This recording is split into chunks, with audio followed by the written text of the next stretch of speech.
I can't tell you how many times I've been asked to react to Norm MacDonald. And today's the day. Oh my gosh.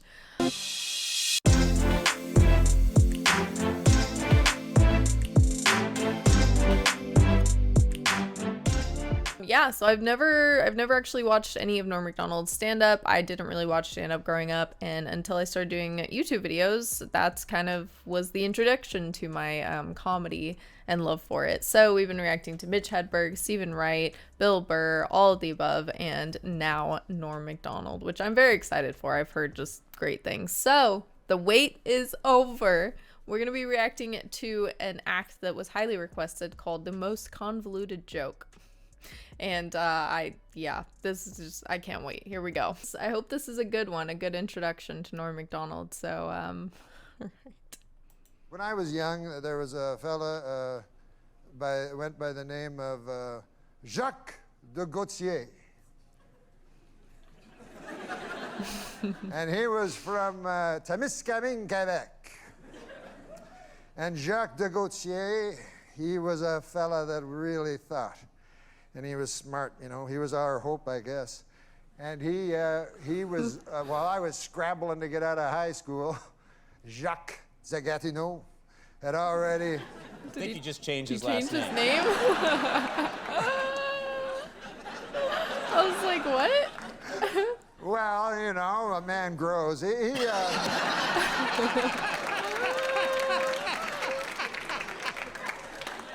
A man grows. But this is the point. Yeah. Jacques de Gatineau, he went to McGill University and he got 3 degrees, by golly. And he went over across the pond to the fellers with Cambridge, and he even stood up to them. Mm-hmm. And we thought, boy, he's going to be the next. We had Jean Marchand, Gérald Tertier, Pierre Trudeau, the 3 wise men of Quebec. By God, Jacques de Gatineau was going to be the next. Give me the next gun. Yeah. Where is this going? He vanished.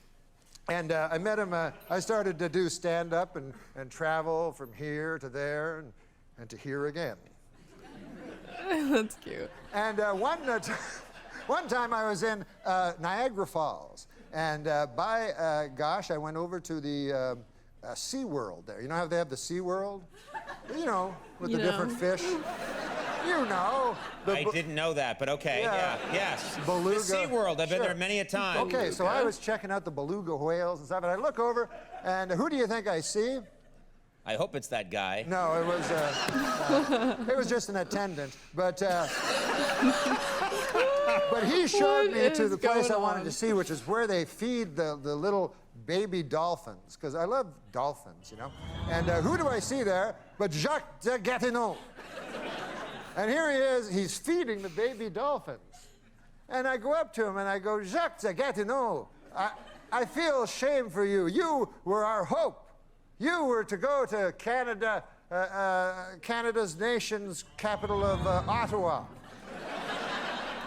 And you were to be a great man, Jacques de Gatineau.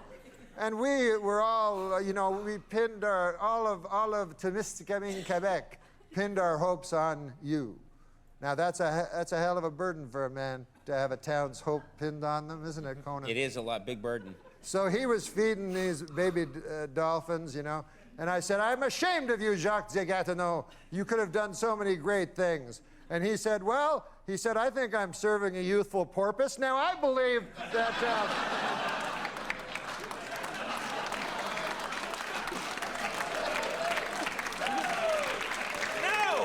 I hate it. I hate it. What was gonna happen? No. I knew that. No.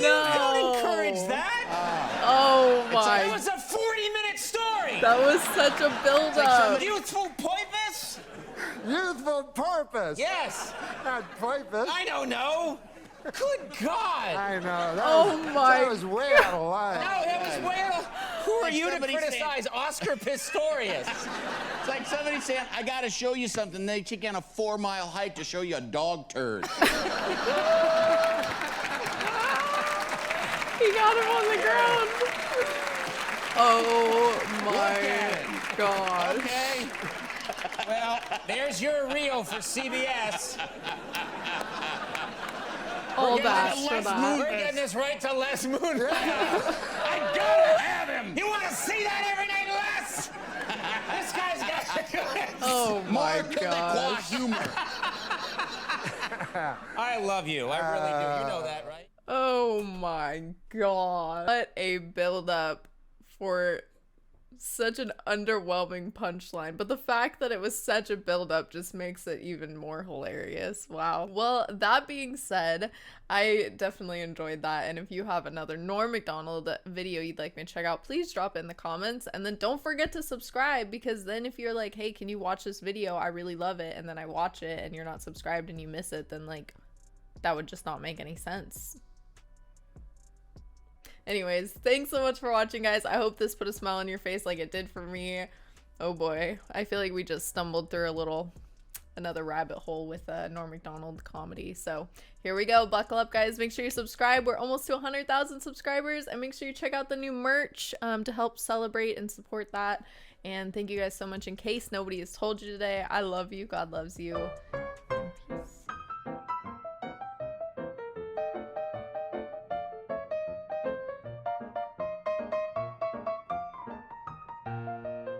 I was pretending to be asleep, but I wasn't. And he came in, and he was very quiet, and he came up to me, and he kissed me on that area between my forehead and the bridge of my nose. He kissed me right there, and he said quietly, so as not to wake me, "I love you, son." And then he left. And the next day, I wanted to say something to him at breakfast table, but he was already out. He was driving hack. That was his second job. But my God, my dad, anyways, they don't remember that at all. All they remember is, ah, you know, because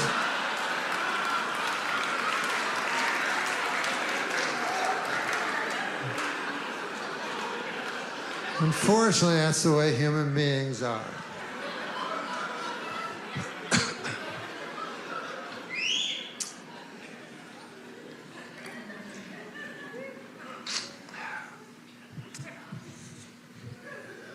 I think if I were to do it, I don't think I ever would.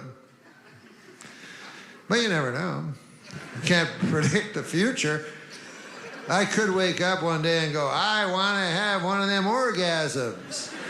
That's 3/2 times as strong as the... I knew that advanced math degree was going to come in handy sometimes. I just did not know when. This is what I would do if it ever happened to me. I would disguise it so it looked like an actual suicide. Because then, when I was found, my son wouldn't go, ah! He'd go, oh, mysterious. Dad's a mysterious guy. It's going to be a pretty cool story from here on in. So I would pretend, you know, it was a real suicide. Like I would write a note, a suicide note. Do you think this would be funny, just as a practical joke, if you just wrote a suicide note and just blamed some random guy? Would you think that would be, you know what I mean? You know, like your barber or something like that, you know. It was all Ralph Abernathy's fault.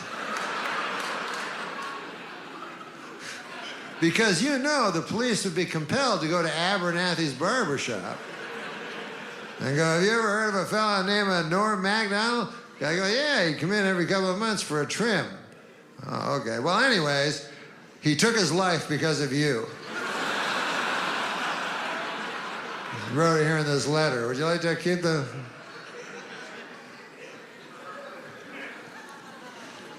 And then Ralph Abernathy would have to spend the rest of his life walking down.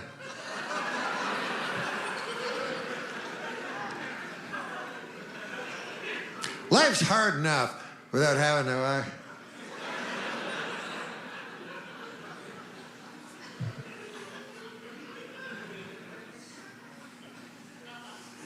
That's not a good practical joke. I should never have framed that as a good practical joke, because it's probably the worst practical joke. You know, it's the kind of practical joke gets you raped by the devil for all of time.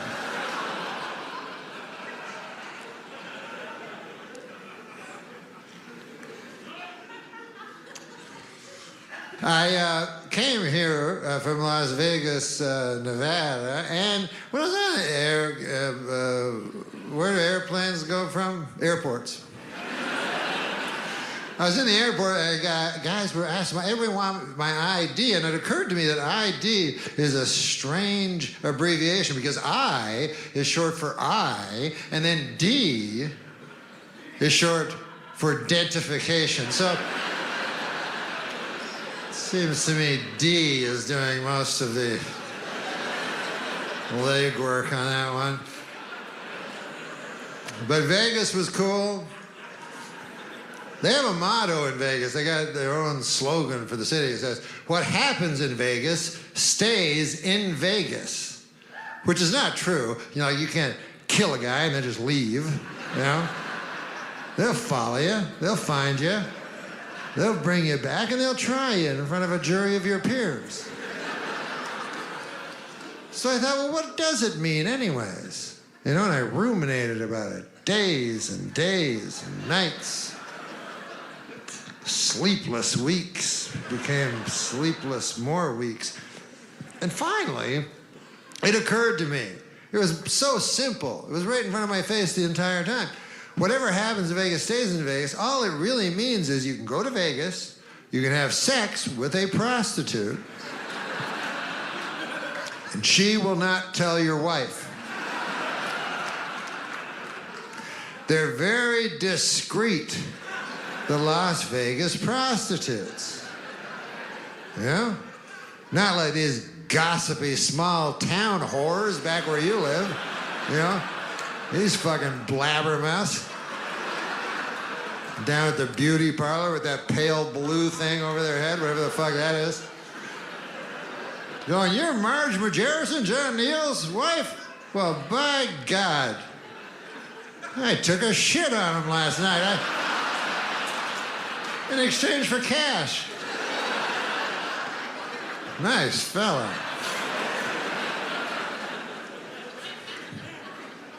My favorite thing is the magic phones that we all have. You know, not so long ago, phones were not magic. They were just used to telephone people. And they couldn't take pictures, you know? If you wanted to take a picture, this was only like 20 years ago, you would have to use it. You couldn't use a phone. I remember I tried, go, okay, just hold on there. Just, people go, what are you doing? I go, don't worry, I was kind of ahead of my time, but they thought,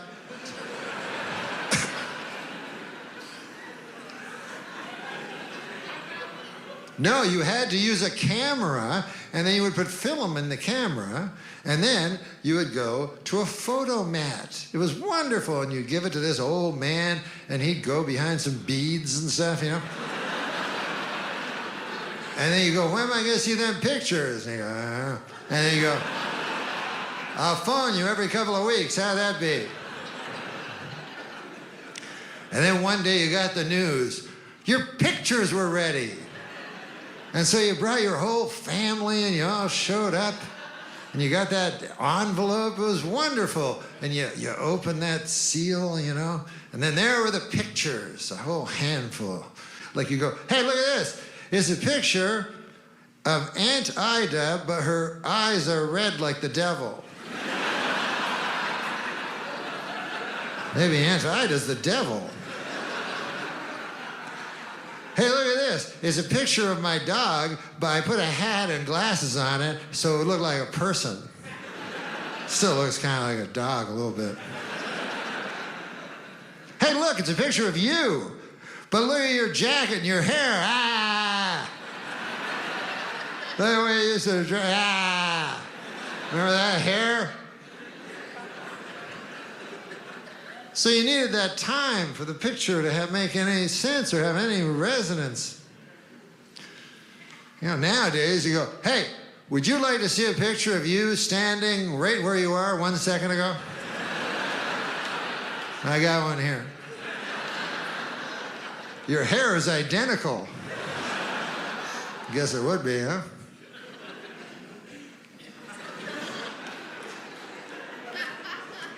In the real old days, they would take pictures like and at my house, I have a picture of my great-grandfather. And I only have one, you know? Back then, they only had one picture of everybody because they'd pull that thing and it would explode and all that shit, you know?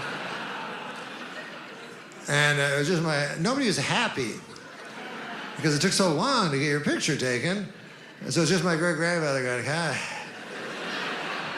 long is this gonna take, Sarah? Who's gonna feed them hogs? Damn sure ain't gonna be Marjorie, I'll tell you that.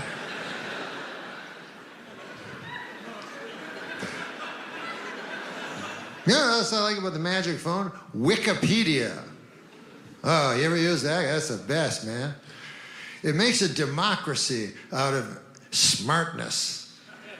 Everybody's equal now, you know? Used to be, a guy would go to school 5, 6 years, and then he'd talk to me, and I'd be like, ah. But now it's all different. I got my magic phone in my pocket.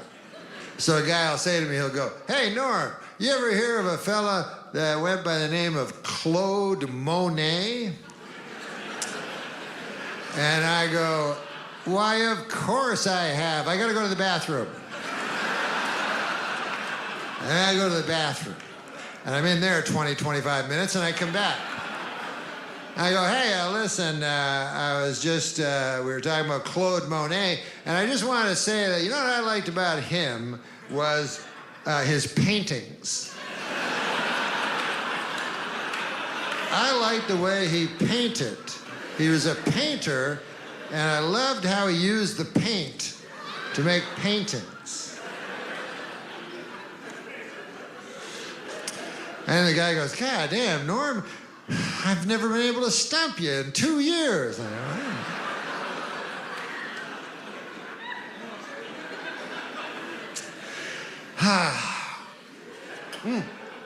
But I looked on because I like learning on my Wikipedia, and I looked because I was wondering about fame, the nature of fame, because it's changed so much, you know? And when I was young, it was one thing, and now it's a whole different thing. And I was wondering how many people have been to the moon, like have actually walked on the moon. So I looked on my magic telephone, and I found out only 13 or 14 in the entire history of the world. You would think that would make you very, very famous. But no. The last guy who walked, now you'd think he would be famous for being the last guy to be on the moon. His name was Harrison Schmitt. Now, who ever heard of him? Meanwhile, he goes all the way to the moon, hangs around there for a while, and comes back. He's not famous, but a girl with a giant ass is famous. Now, when I was young, a man who went to the moon was famous. And a lady with a giant ass, you'd go, can you stand over there? Because this is...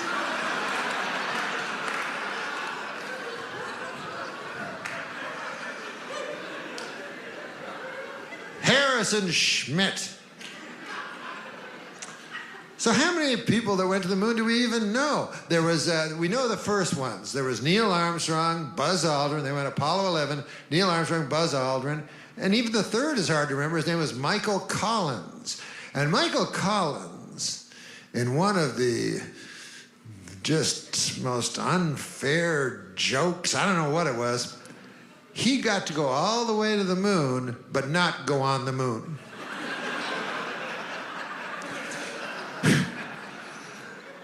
All the way to the moon, and then that little rope ladder, he wasn't allowed to go down.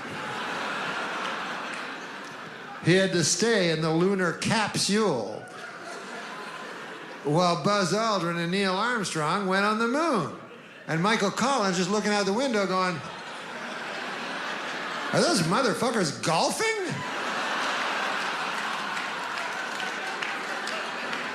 Good God, they're golfing. Wait a minute, they got a dune buggy now.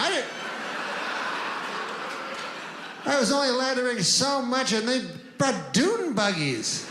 This is... I have to keep up a good face, I guess.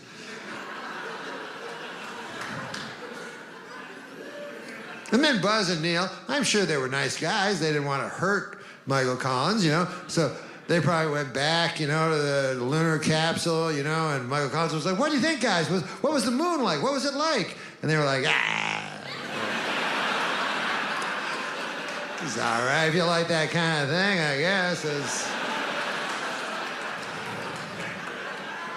I prefer the lunar capsule myself. I can't speak for Buzz, but I really do like the lunar capsule.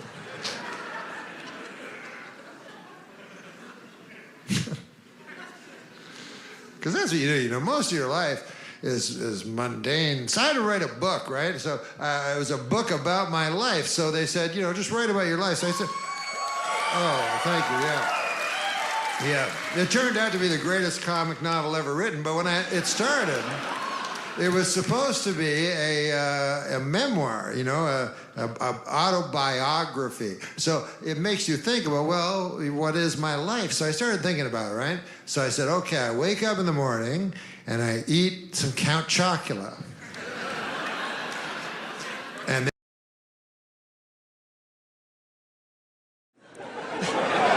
a huge hot topic over his comments about Roseanne and Louis C.K. and the Me Too movement, and it led to the Tonight Show, you know, saying that we're going to cancel the appearance, but we wanted him to come and clear the air. So please welcome Norm MacDonald. You took a lot of flack for saying in the art of for some things that you said in the Hollywood Reporter, saying that you were kind of glad that the Me Too movement has slowed down, and we don't really know you as a guy who, you know, really comments on very much that's going on. So what were you trying to say? Yeah. Well, I was, you know, print reporters, they ask you questions and they put them all together. What I was talking about was Chris Hardwick, this particular comedian. Right. That was a friend of mine. And, you know, if 500 women go against a man, obviously the guy's guilty. But in the Chris Hardwick one, it was one woman against one man. Mm-hmm. Right. You know, so I was saying that I thought it was good that the pendulum was swung, and Chris Hardwick has been as rehabilitated as he's going to get. He still tells me he can't walk down the street without people yelling stuff at him. Yeah. But that's all I was trying to say. Okay. Well, you know, you do raise valid questions about, like, due process and, you know, verification of what went on. I think that we would agree with that, you know, that you have to back it up somewhat. But when you kind of lose me when you imply that the hardship that your friend Louis C.K. is a friend of mine, too, really. I know him a long time. That the hardship that he went through is equal to the hardship that the victims went through. Right. That doesn't compute. No, it's not true. Can you explain yourself a little there? Yeah, no, that's not what I was saying. When this happened, I was working for Roseanne when Roseanne's thing went down, and I called her the next day, and she was crying the whole time I was talking to her. Right. I've known Roseanne for a while, and I was worried about her because she seemed really, really in a bad place. And I said, I can't really talk to you about this because I've never been through anything like this. And I said, I know Louis, and he's been through this, where he's had everything taken from him. Right. And I said, not many of us have gone through this, and so you should talk to each other because and then the guy said, what about the victims? And I said, well, the victims haven't gone through this. I was talking about this particular event. Of course, the victims have gone through worse than that. But I'm going to get a victim to phone Roseanne? No, but that's a good clarification. And that's why it's so important to be able to clarify and to be able to explain, because at the heart of it, I think we are forgiving people. We jump very quickly today, but I do think that we like to forgive. You went on the Howard Stern show yesterday to apologize, and you ended up making it worse because you said you'd have to have Down syndrome not to feel sorry for the victims. Yes. Do you regret saying that? You just keep on getting into trouble, Norm MacDonald. It's always bad when you have to apologize for the apology. An apology. Do you lose it when you're on Howard? Is that what happens, Joe? Well, there is a thing on Howard where there's a recklessness in the studio, and you know, there used to be a word we would all say to mean stupid that we don't say anymore, right? Yeah. You know the word I'm talking about? Yes. And stupidly, I was about to say that word, And you put this. and I stopped and said, "What's the right word to say?" And then I said, a different word that was equally. Yeah. Did you realize in that offensive. moment that probably I offended a lot of realized people? at that moment that I'd done something unforgivable. Yeah. Right. I mean, you know, it's like things spill out sometimes, and it's just difficult. You also you're friends with Roseanne. She gave you your first job, I Yes, understand. my first job. And so you put her together with Louis, With C.K. Louis. Yeah, because I was really concerned about Roseanne, and you know, I don't want someone to end up killing themselves or anything. Of course not.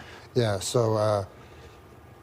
Don't you think Louis, do you say that you think they deserve a comeback? Now, I was saying yesterday that Louis performed at Comedy Cellar, and what he didn't talk about these allegations in his set, which I would have thought that he would have done. Don't you? I mean, so if he wants to have a comeback, he needs to, like, address it directly, I think, as a comedian. So where's Roseanne's coming back? Geez, I don't know if Roseanne could ever come back. Are you worried to speak now because because of the backlash that you've received this week? Now are you thinking twice before everything comes out of your mouth? He always Think that way. This is how he's a slow talker. He talks like Yeah. that. But I He's think a just slow in general, talkers I of think in America. general we all have to think very carefully about the words that come out of our mouth because you risk offending somebody or a number of people. Right, Well, right. Joy's often said that PC, political correctness, is killing comedy. It is killing comedy. Do you to a agree large with that? extent. Yes, Even I in the agree with clubs, that where it's a because- small group. Well, You know, as long as there's a video. often people will come and say, you know, some guy said a joke and you're asked to defend it, Yeah. and the joke is always horrible. Like, it's the worst joke you've ever heard. Yeah. And you're in this position where you have to defend a terrible joke on free speech, you know. But I always, like, reporters always ask you, like, what's offensive? Is anything over the line? And I personally think almost everything is over the line.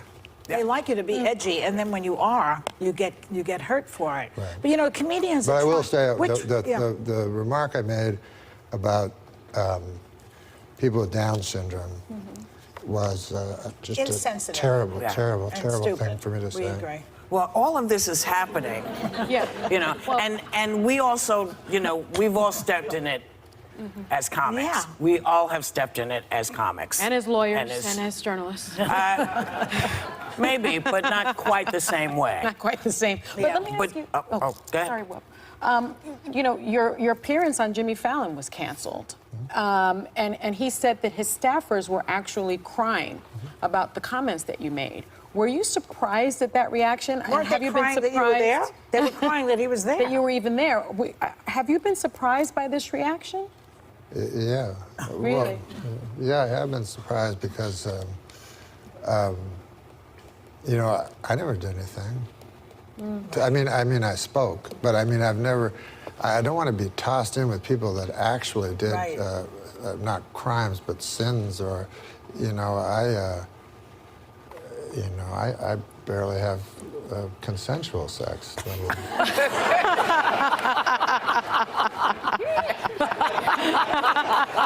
Oh, they all have consent. It's all consensual. When Mr. Happy comes how out, you it's all find it. consensual. Which brings us to this.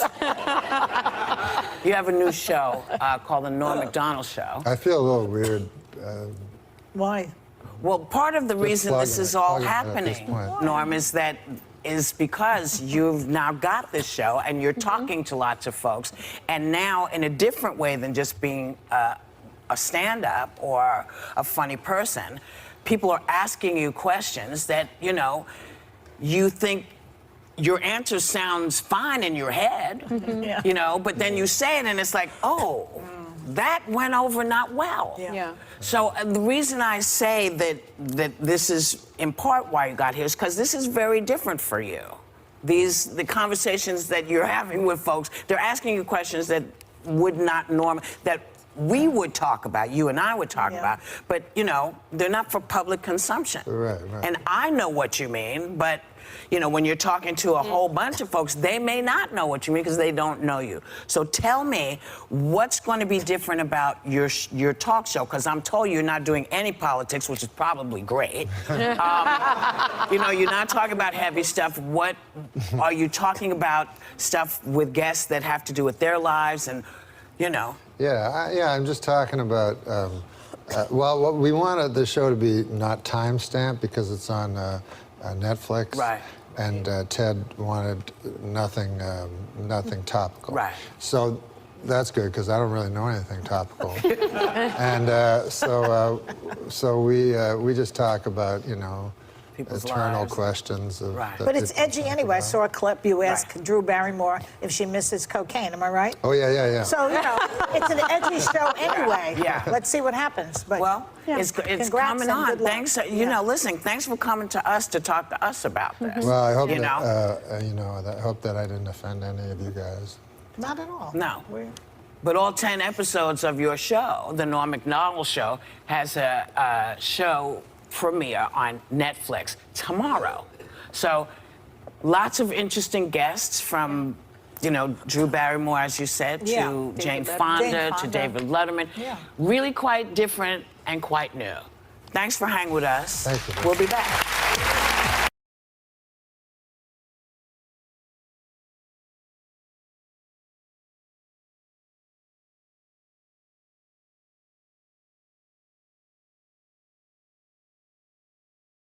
You know, I tweeted Richard Dawkins, this famous atheist. Yeah, I know he is. And, yeah, of course, he just thinks I'm a moron, you know, because he went to Cambridge and I dropped out of high school.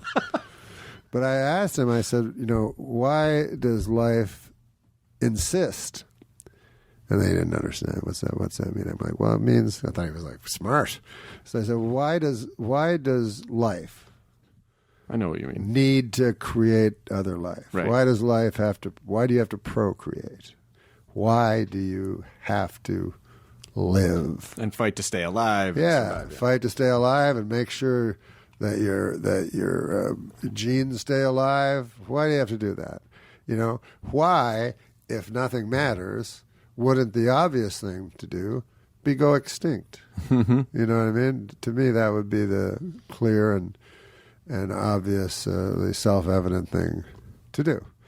And, you know, in fairness to Richard Dawkins, he said, oh, well, that's a philosophical question that I'll ask my friends and I'll try to get back to you. So it was very nice. But I think it lies at the heart of theology, you know, and people of faith, especially in this town, you know, they'll say, you believe in an invisible man in the sky. And, you know, they already throw on you their ideas of what you believe in, you know, although they don't know what you believe, you know. They don't know what you think of as God, you know. But the one question that always bothered me and always bothers everybody is how can children die if there's a benevolent God, right? And how can 6 million go through the chimney at Birkenau, you know? Mm-hmm. And this is a question that I think I have an answer for, because I think a lot about this kind of stuff.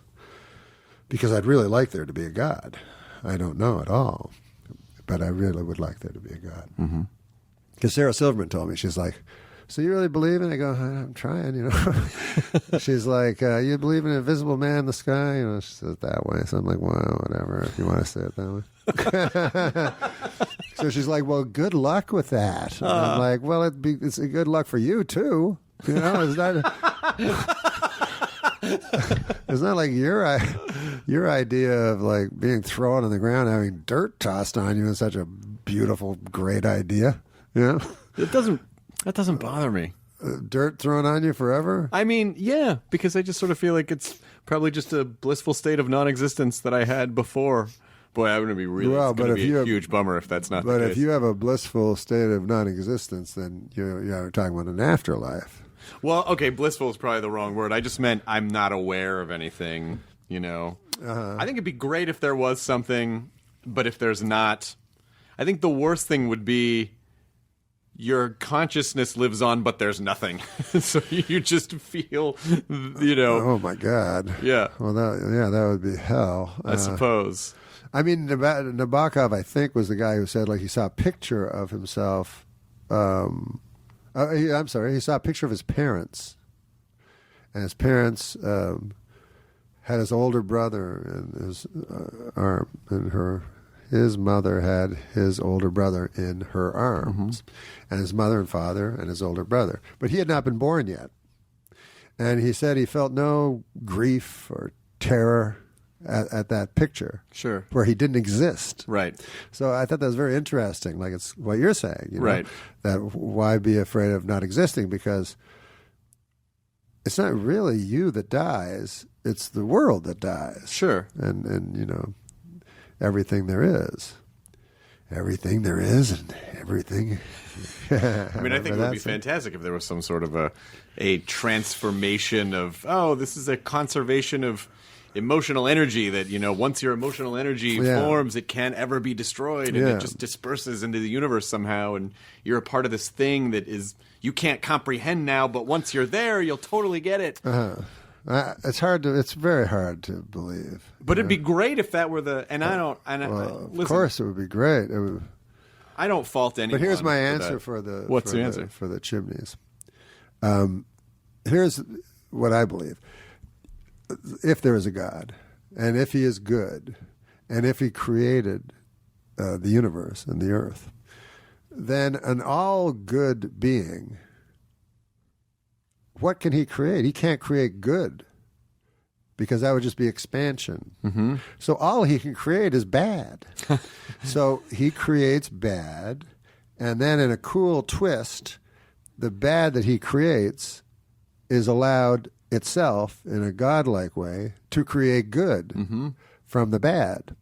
Because originally God created good from the bad, then bad from the good, and then he gives man the exact opportunity. So just from a standpoint of logic, which, you know, is what atheists always try to say, I believe that there is an answer for the question of why God allows horrors, and that's what I come up with.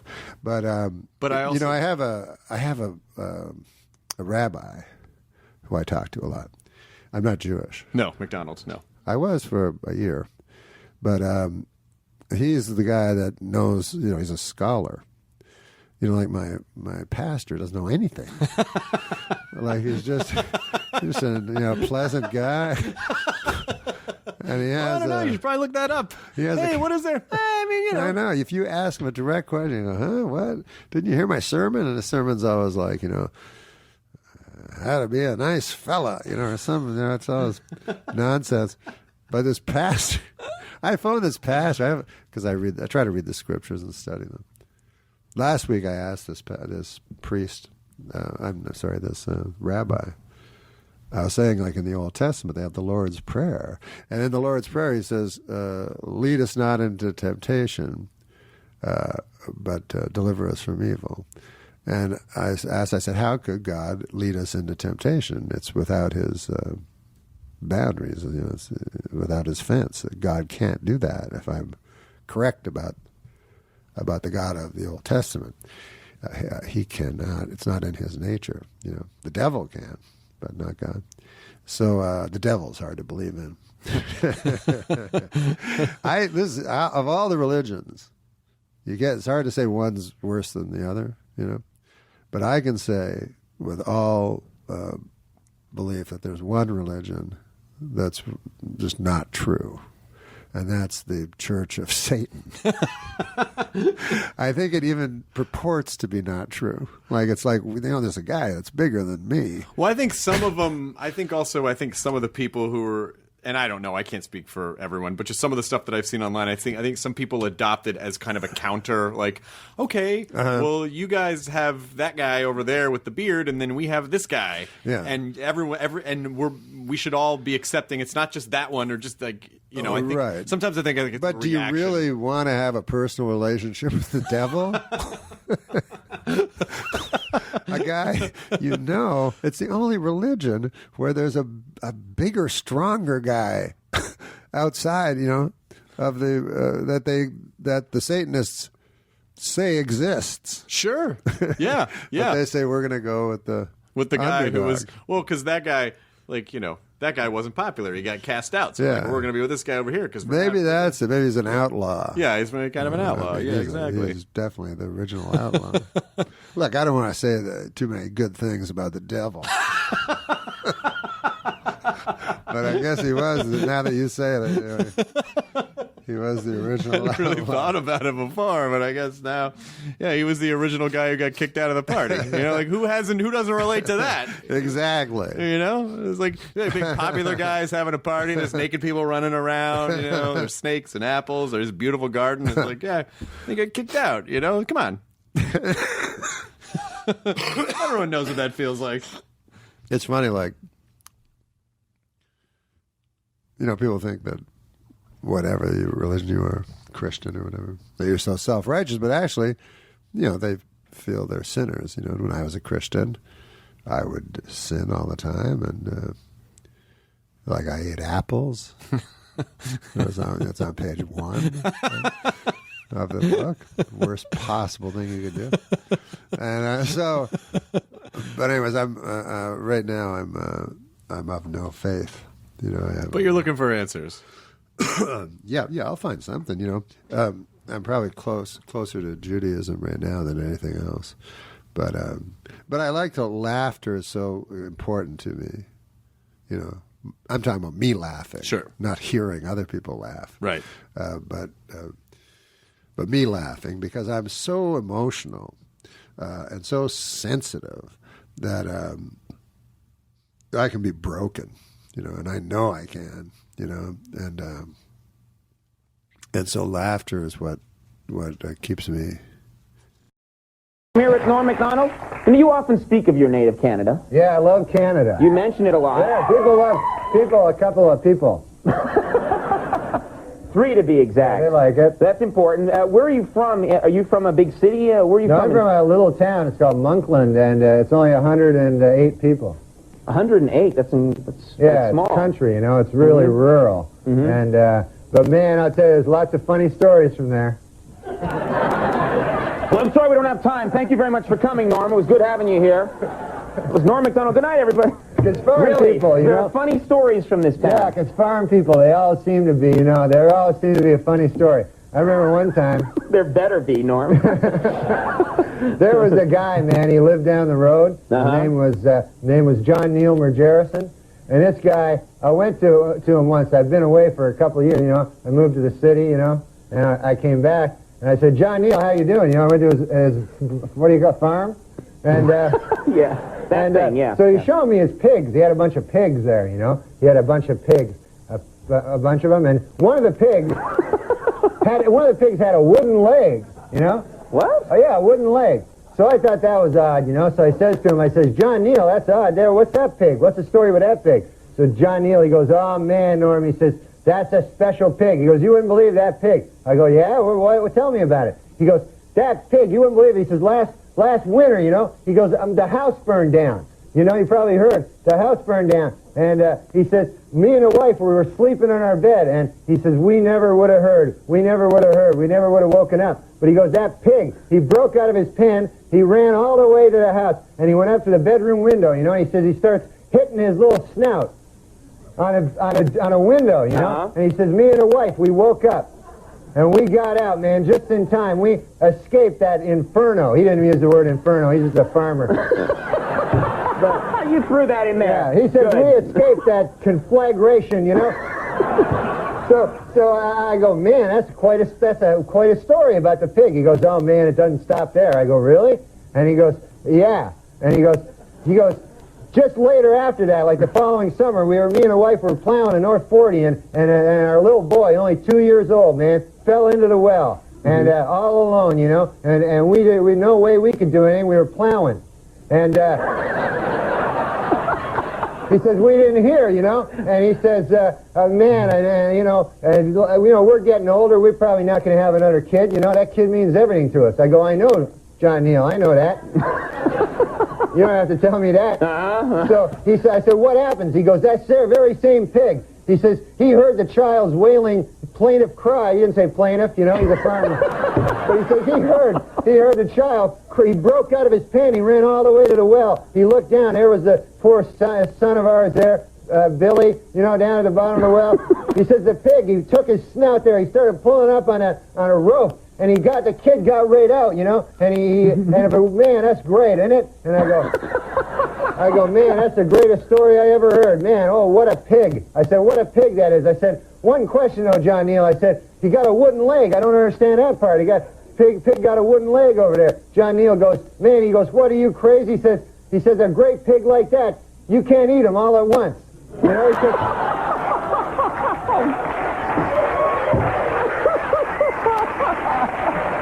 Mr. Abraham Lincoln, everybody.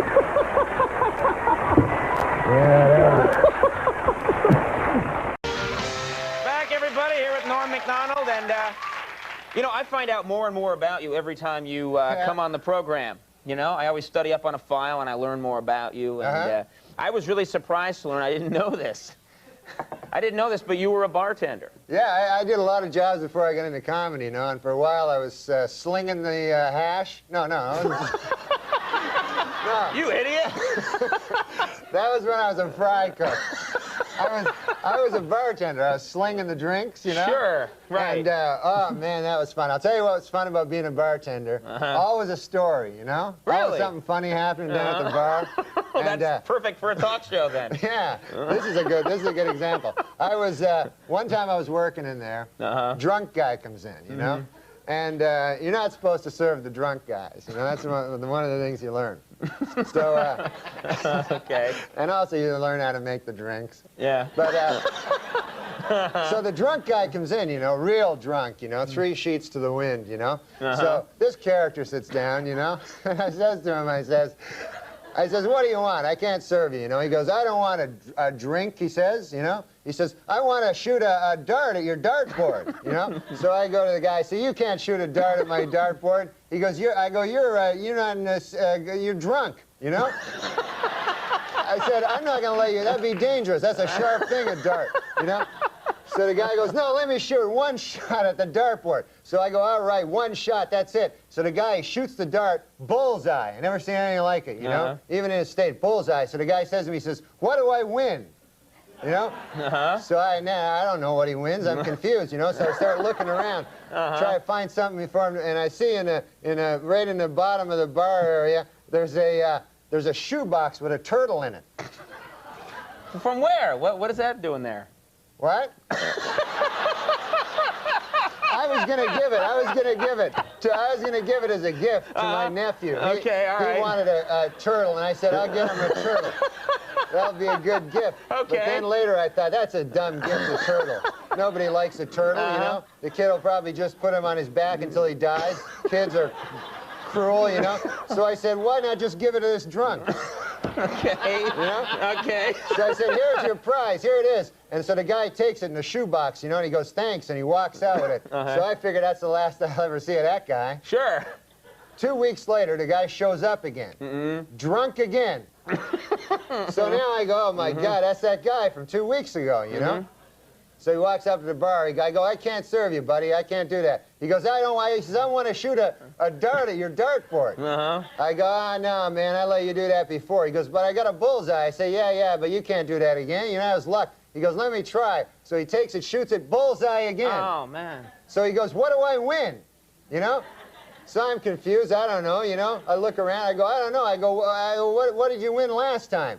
He goes, oh, last time I won a roast beef on a hard roll.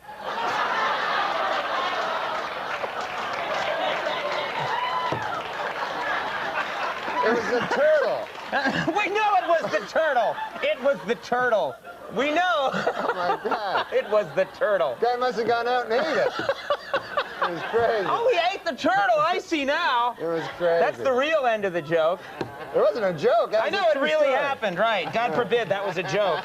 Oh, I guess I've known you for, I don't know, for a little while now, and you've come on the show a bunch of times, and we've gotten, you know, I was kind of surprised because someone told me that Norm MacDonald, has gotten kind of, you know, superstitious, and I thought, that's odd, because I don't think of you as that kind of person. I never was. I was always a doubting Thomas. I couldn't think of the name. I was always a doubting, I was going to say Fred for some reason. I was always a doubting Thomas, you know. Yeah. I was always, nah, that stuff, that's not true. That's a load of stuff, you know. So, but then I had this thing, you wouldn't believe it. You know, it opened my eyes, it made a believer out of me. What happened was I had a dream, and it was like the number 7 in my dream. A giant number 7. Wow. It was the most vivid dream I ever had. So I wake up from the dream, right?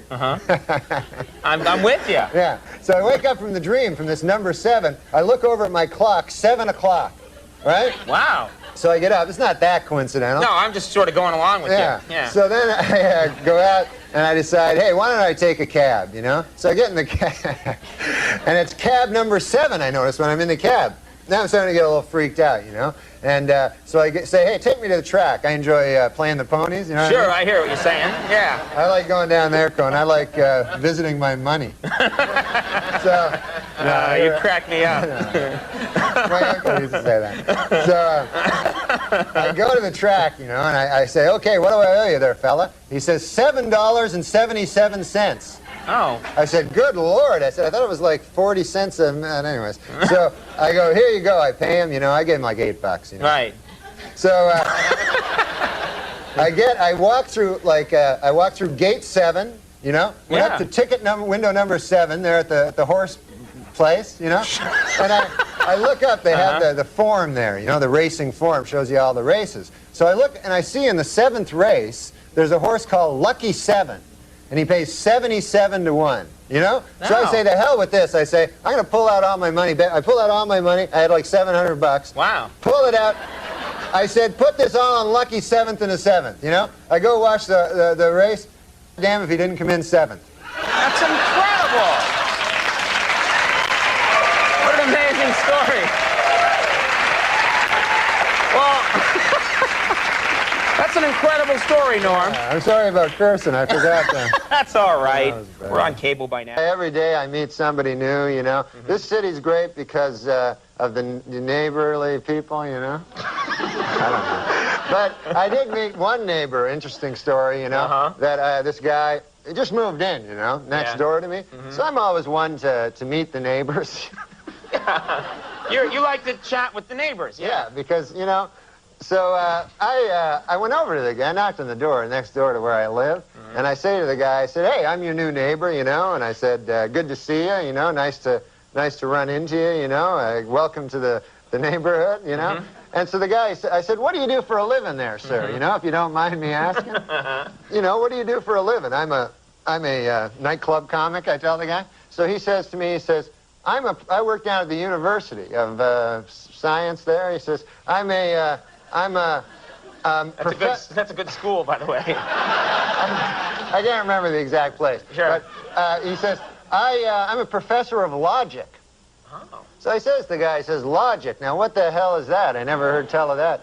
He says, oh, well, he says it's a kind of a pattern of syllogistic. Well, he says it's hard to explain. He says, why don't I give you an example? So I said, fair enough. Why don't you do that? So the guy says, well, he says, let me ask you a question. He says, do you own a doghouse?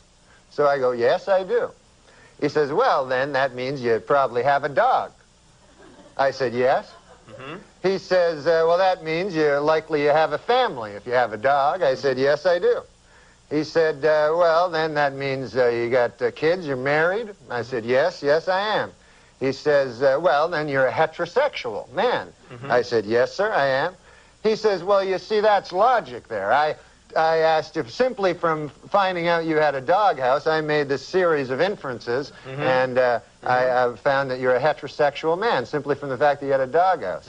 Well, I said, good God, isn't that something? Okay.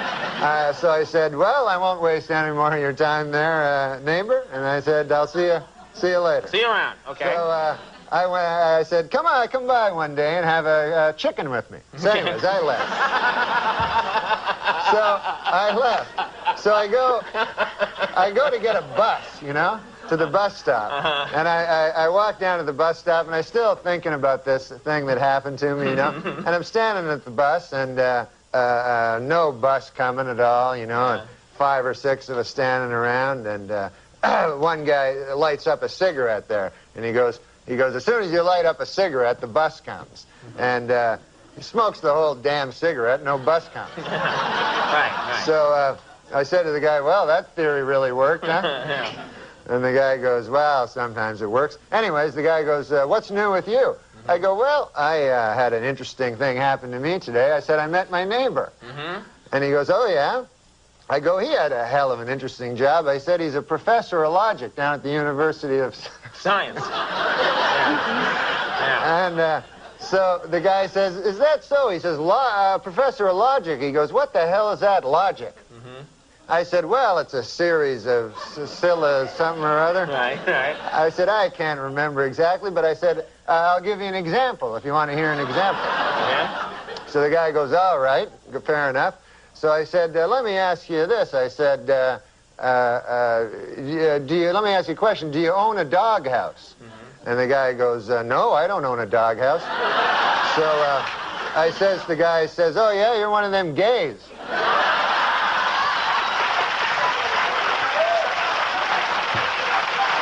And it worked, right?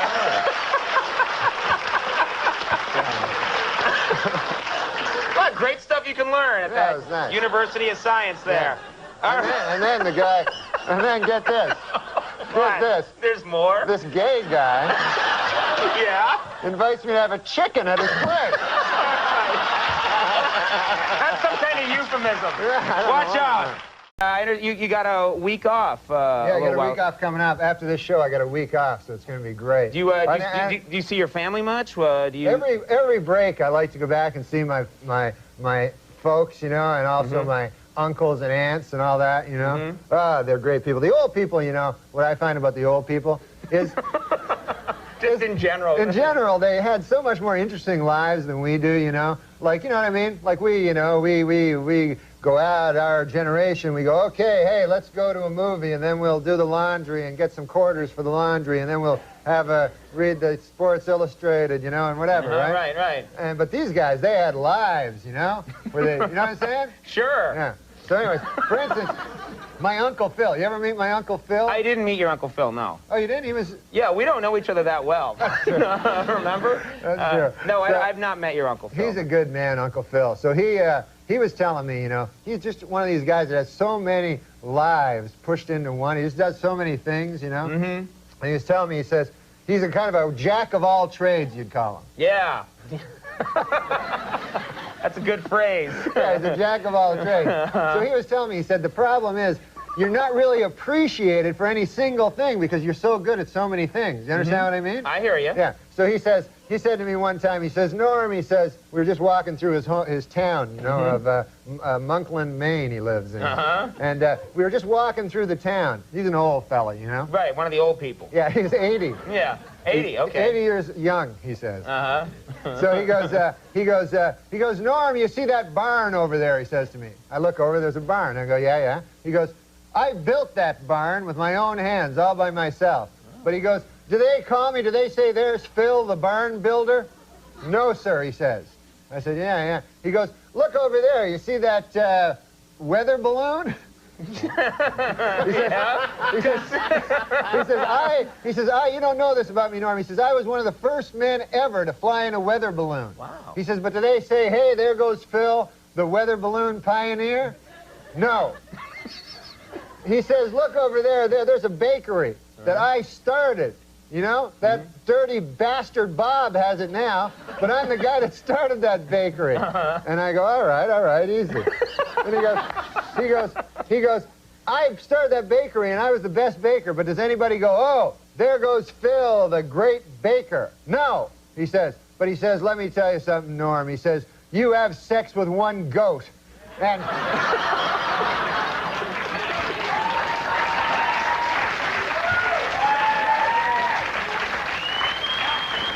He says, people then, they say, there goes Bill, the dirty goat.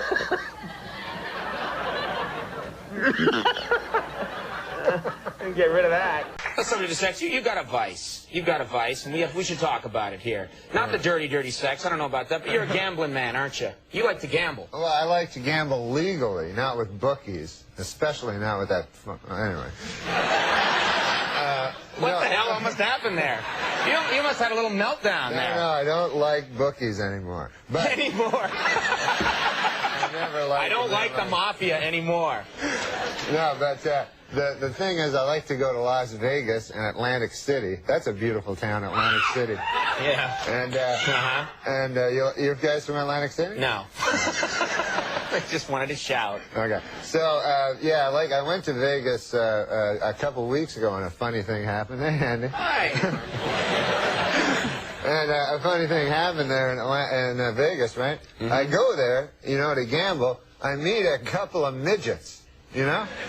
Couple of midgets? Yeah. Little people, I call them. Well, I don't think of people as little people. Yeah, your word's better. Yeah. Go ahead anyway. You meet a couple of midgets. I know a lot of people in show business talk about the little people. Right. But I think everybody's the same. The midgets, the regular people. Okay. You know? We're all human beings. We're all human beings. That's good. You're not. That's good. You have a good attitude. Some of us are, you know, short and have weird big heads. So, anyway, these guys. That neck went out there for a second, but it's better now. These two midgets, man, they were the funniest dudes. And one of them was telling me that him and his buddy decided to get a couple of prostitutes, you know, because midgets, they can't have sex very much with the women, you know. And, so they say, we'll get a couple of prostitutes. I didn't know that, but okay. Yeah. So they say, let's get a couple of prostitutes, right? So the other midget goes, hey, man, that's great. So, what are they, Cheech and Chong? Like you're two midgets like, hey, dude. Yeah, man, that sounds heavy. Well, you know. All right. So the midgets, the one midget, they get their two prostitutes, you know, and they take them up to their room, you know, in the hotel. And so the one midget, he gets in the room with the girl. And they're in separate rooms here? Yeah, separate rooms, but they're adjoining. Right. So the one midget, he gets the prostitute, and he wants to have sex with her, but he'd been drinking a lot, so he had trouble, like, performing, you know. Yes, I know. Right. Nobody knows better than you about that. Right? So the one midget, he gets in with his girl, but he's too drunk to perform, and he feels real bad, right? So then, this is what the guy's telling me, the midget. He goes down, then afterwards, he says, okay, get out, you dirty whore, you know? He blames her, you know? Right, blames her, yeah. Okay. So she leaves, and then he's feeling all bad, so he listens with a glass to the next room where his buddy is with his prostitute. Right. And he hears, like, in the next room, he hears, 1, 2, ah! 1, 2, ah! 1, 2, ah! 1, 2, ah! Right. 1, 2, ah! Right. Stop doing it. Yeah. So he goes, oh, that dirty midget's having some fun sex over there, you know? So... He calls him a midget too? Yeah. But he's a midget. All right, whatever. So he feels bad, you know? Right. And the next day, man, he meets his buddy midget at the coffee shop. He goes, and the guy goes, hey, man, how'd it go last night? And the one guy goes, oh, man, it was horrible, you know? I was too drunk. I couldn't perform with my prostitute. He goes, but it sounds like you had a good time. And then the other guy, midget, goes, what, are you kidding? I couldn't even get up into the bed.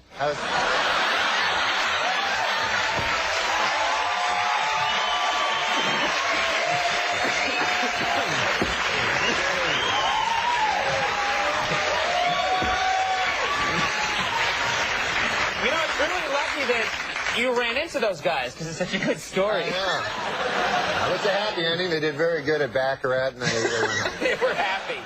Now, listen, we want to talk about your uncle because every time you come on the show, you have a story about your uncle who lives up in Canada. Oh, yeah, he's a Frenchman.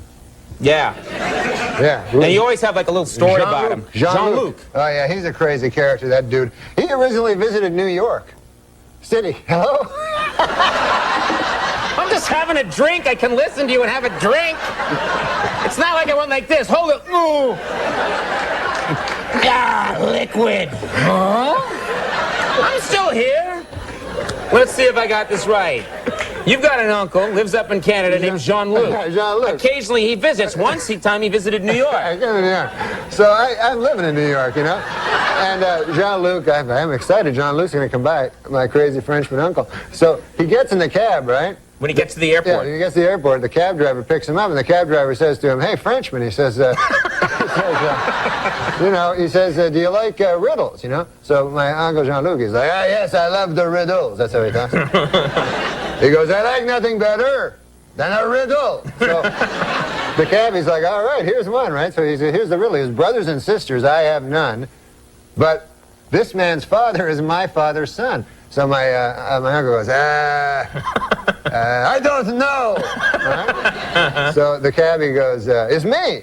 It's me." Oh, yeah, makes sense. Oh, he thinks about it. "Oh, by God," he says, "that's a good riddle there." He says, "I have to tell my wife, Mary Claire, when I get back to Gaspé." That's where he lives, Gaspé. Right. So he's like, "Take me back to the airport." And the cabbie's like, "What?" Right?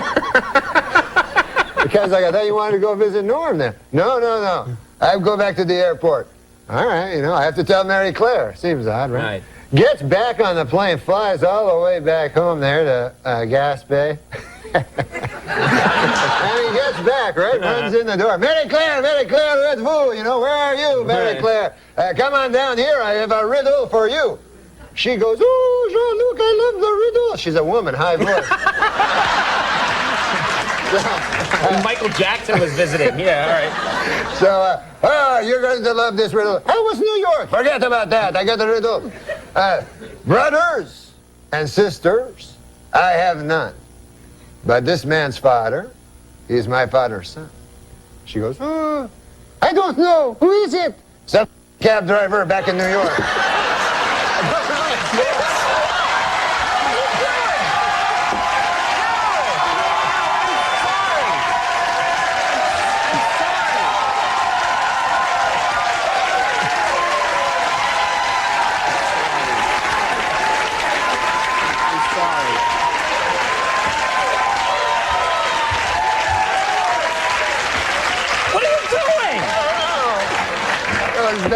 You didn't mean to do that, did you? No, I didn't. Be honest, you didn't mean to do that. At all. I just got to the end.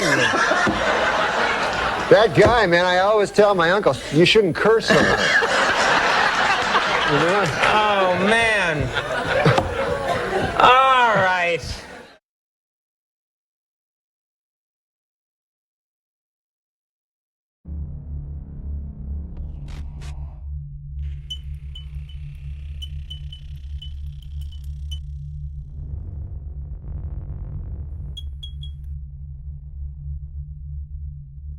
Yo, what up?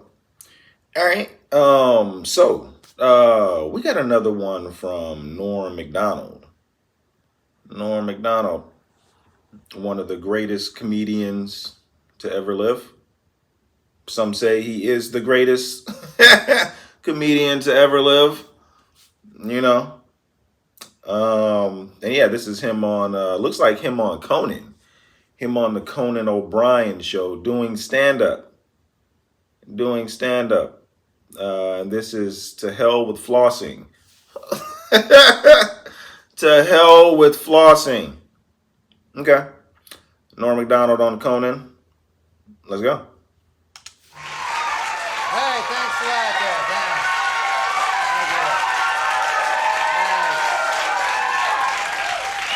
Early Norm.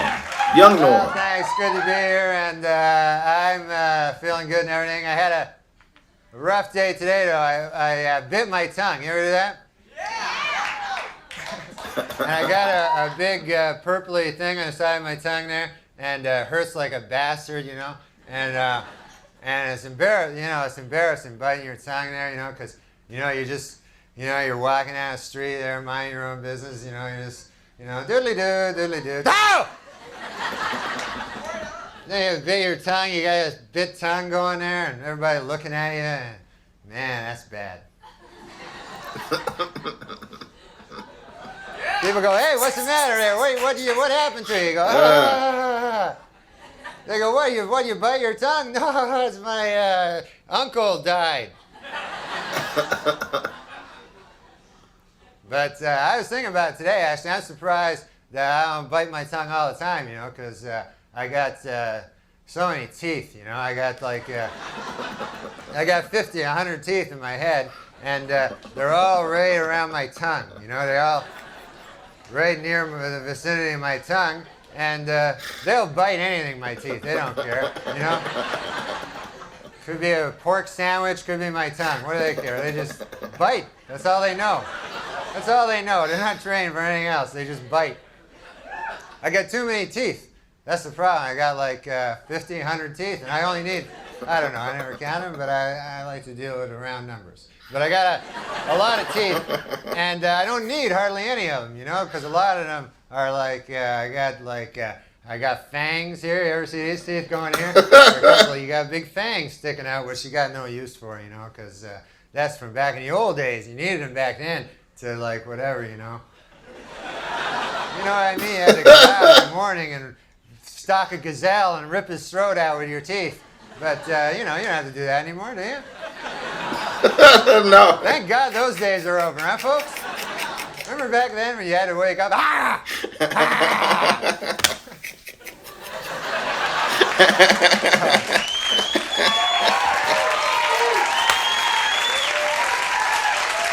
Ah! Yeah. Pliers and pull out. Like, I figure I only need like maybe 6 teeth.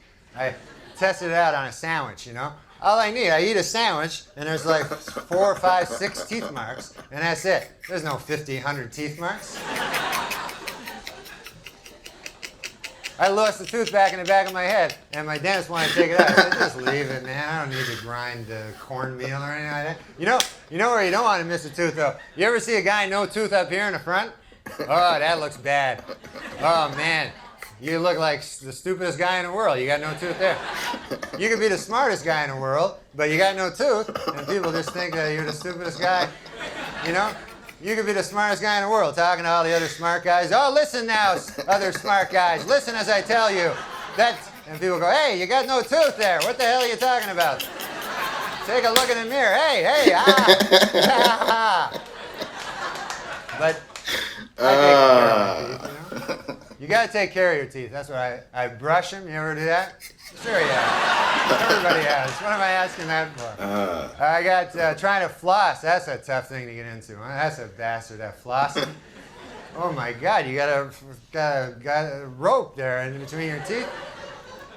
And then after you're finished, your mouth's a big gushing fountain of blood going there. You know, you go, this feels good now. I feel a little faint, but I got that thing with I got that piece of pork from the pork sandwich. So that's good, I got that. So I don't floss. The hell with flossing, I say, you know. I do the next best thing. You know what I do? What I do is I tell my dentist that I floss. I just lie to the guy. What the hell do I care? I'm just a dentist, you know.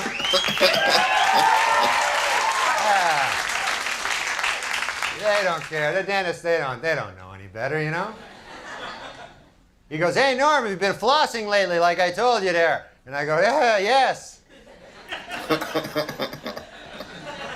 And he goes, yeah, you have, because I can't help but notice all the plaque in between your teeth there. I can't help it. There's plaque all between your teeth. And I go, oh, Yes. Well, that's dentist. That's because on my way over here to the dentist's office, on my way from the place where I was, I come over here. I stopped at I had a bowl of some plaque. I had some bowl of plaque. I had a big dish of plaque there. They had it down at the restaurant. They had half a pork sandwich and a bowl of plaque. That was their special. And then he goes, all right, fair enough. Where you go? Okay, well, I got no ending to that. But God bless you, folks.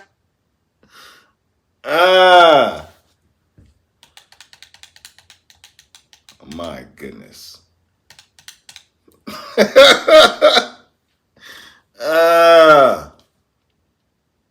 He was just up there talking. That's why he didn't have an ending. It's like, oh my goodness. This nigga Norm. This nigga Norm. Man. Yeah, flossing is, you gotta be careful. You gotta be careful. And he said the fangs. We used to wake up in the morning. How we used to wake up in the morning. We used to be animals. We used to be animals.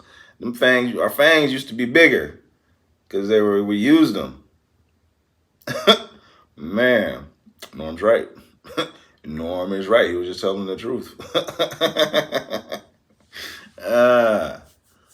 Man, I think we don't need like our back teeth. Like what other teeth don't we use? Norm's kind of right though. He said you bite into a sandwich, you only see 6 print. I mean, like what teeth? What tooths don't we use? I know there's some teeth that we don't use in our mouth. I think it's like our back teeth that are like, or maybe I'm wrong about that. Maybe we need all our teeth. You know, take care of all your teeth because you're gonna need all your teeth. You're gonna need all your teeth. You know, and I guess you want to try to tell the dentist the truth so they know what they're getting into. Go up in there completely lie to the dentist. He's gonna know. The dentist is gonna know as soon as you open your mouth. The dentist, you ain't gonna be able to hide. You can tell him anything you want, but as soon as you open your mouth, he gonna know if it's a lie or the truth.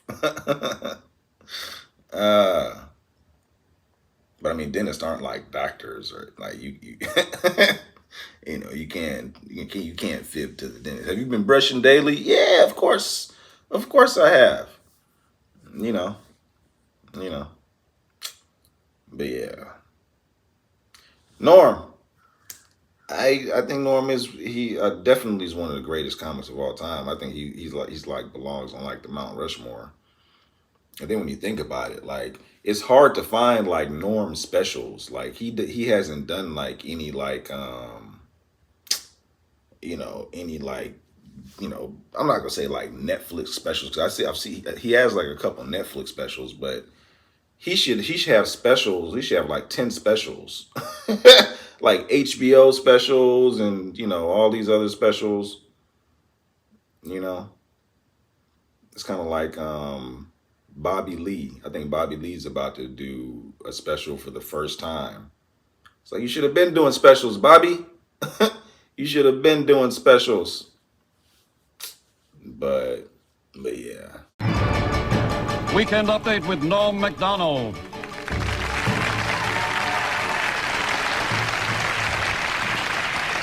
Thank you. I'm Norm MacDonald, and now the fake news. Yesterday, Simpson trial Judge Lancito allowed that mystery envelope to be opened, and it appears Simpson may already have won $10 million. The first deaf Miss America, Heather Whitestone, was crowned last week in Atlantic City. Although completely deaf, she is an expert lip reader.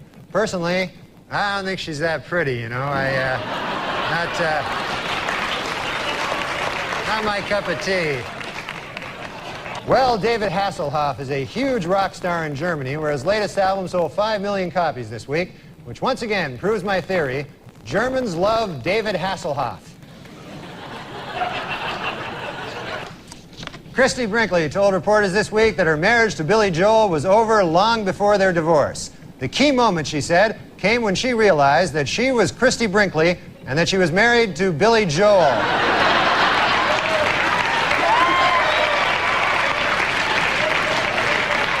And in a related story, this week marked the 5,000th performance of the Broadway musical Cats. It also marked the 5,000th time a guy turned to his wife and said, "What the hell is this?"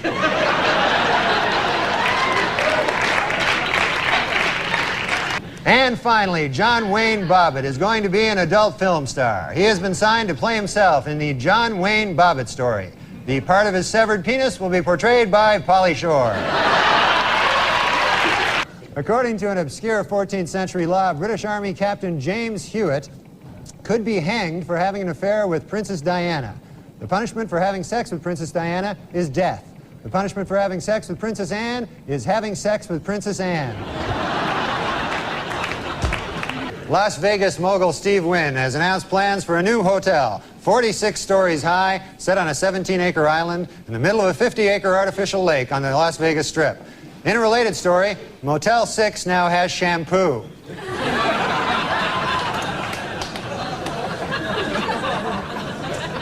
Well, a beef-flavored water for dog hit stores this week, and dogs are eagerly anticipating the arrival next month of the newest water flavor, other dogs' asses.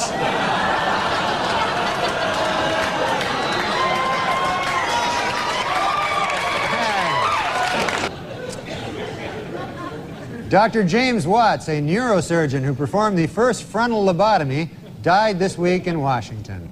If you recall, a lobotomy involves drilling holes in the skull and then inserting and rotating a knife to destroy brain cells. What a genius, he'll be missed. Former First Lady Nancy Reagan reports that her husband has been relaxing at their ranch, riding horses and chopping wood. Sadly, eyewitnesses report that he was actually riding wood and chopping horses.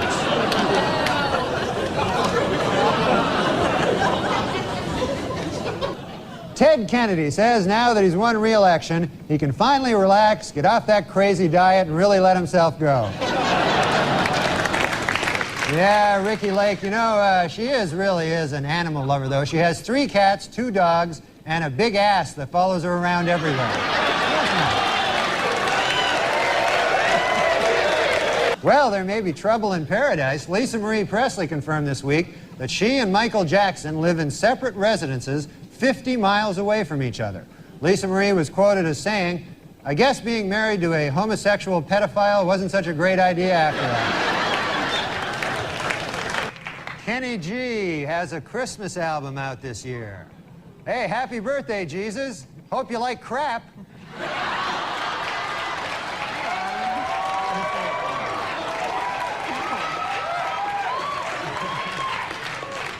Well, a study this week reports seafood is good for you unless it's fried. Yet another groundbreaking story from the pages of the medical journal, Duh.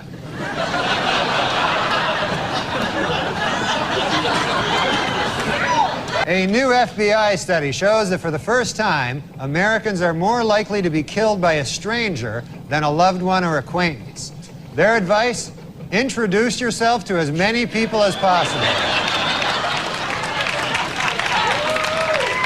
A sheepdog carrying $250,000 worth of cocaine in its stomach was found at JFK Airport earlier this week. A customs agent got suspicious when he saw 2 airline employees taking turns sniffing the dog's ass.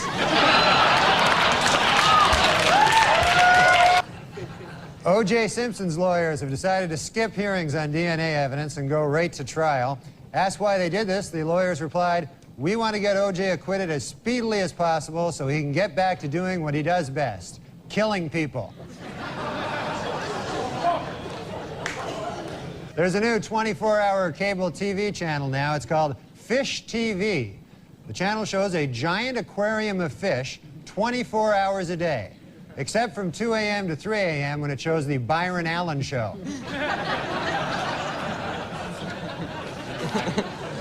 In a survey this week, men said they preferred penis size to height. 62% of men said they'd rather be 5'2" with a 7-inch penis. 36% said they'd rather be 6'3" with a 3-inch penis. And the remaining 2% said they'd rather be 1'4" with a 300-inch penis.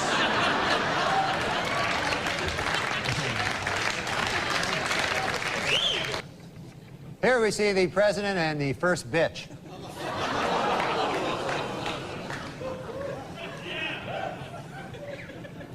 Hey, slow down, you bitch. Let me catch up.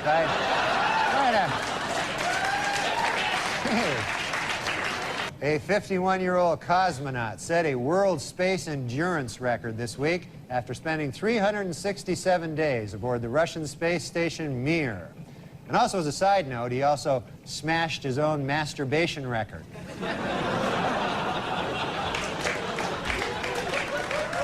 In Walnut Creek, California, anyone who turns in his gun can get free therapy.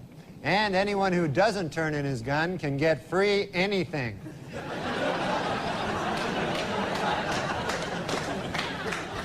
According to a controversial new biography, Elizabeth Taylor likes her lovemaking loud, rough, and frequent. Coincidentally, that's also how she likes to eat. Well, it's official. There you go. Michael Jordan is leaving baseball to return to basketball. It is unclear whether the media will now refer to him by his old basketball nickname, Air Jordan, or his more recent baseball nickname, Senior Crappy. Newlyweds Tommy Lee and Pamela Anderson had their first argument this week. He wants kids, while she wants fake kids.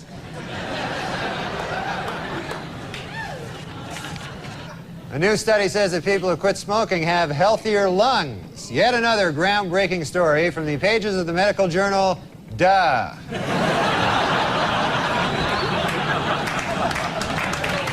And in court this week, Kato Kalin testified that O.J. Simpson did not appear angry before or after the period of his wife's murder. But Kalin admitted he could have been a touch edgy while he was actually murdering her. Might have been a... Leona Helmsley fired a maid this week for stealing her Victoria's Secret lingerie. And you think she looks hot here, huh? Imagine, if you would, with the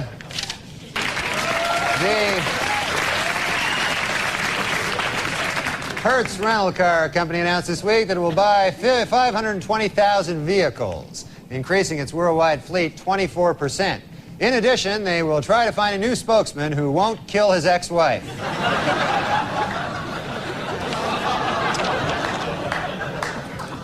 And finally, the Diamond Council of America advises that men spend 2 months' salary on an engagement ring, while the American Housing Company suggests that you spend 25% of your salary on rent.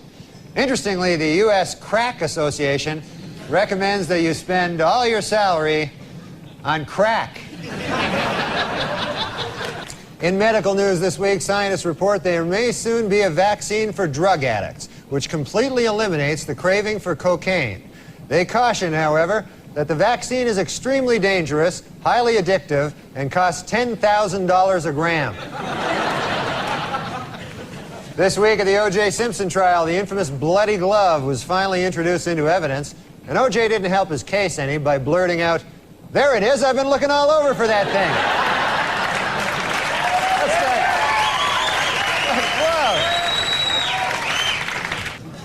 Whoa. In a bid to boost low attendance, officials at the New Jersey State Aquarium have announced plans for a $4 million facelift. In addition, flashing neon signs will be placed outside the aquarium, stating that the fish are, quote, all nude all the time. Julia Roberts told reporters this week that her marriage to Lyle Lovett has been over for some time. The key moment, she said, came when she realized that she was Julia Roberts and that she was married to Lyle Lovett.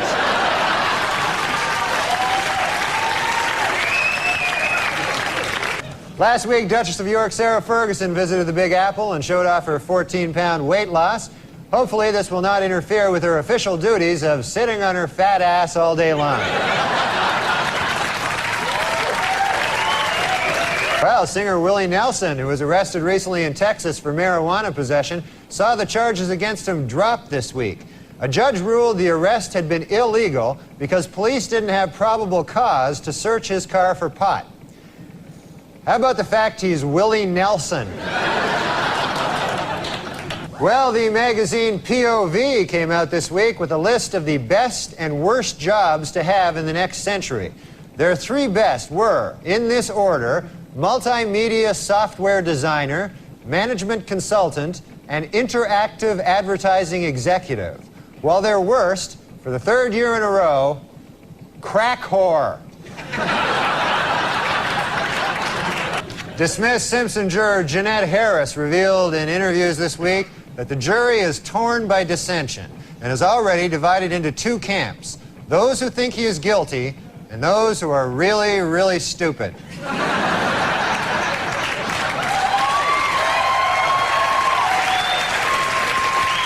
A Cambridge, Massachusetts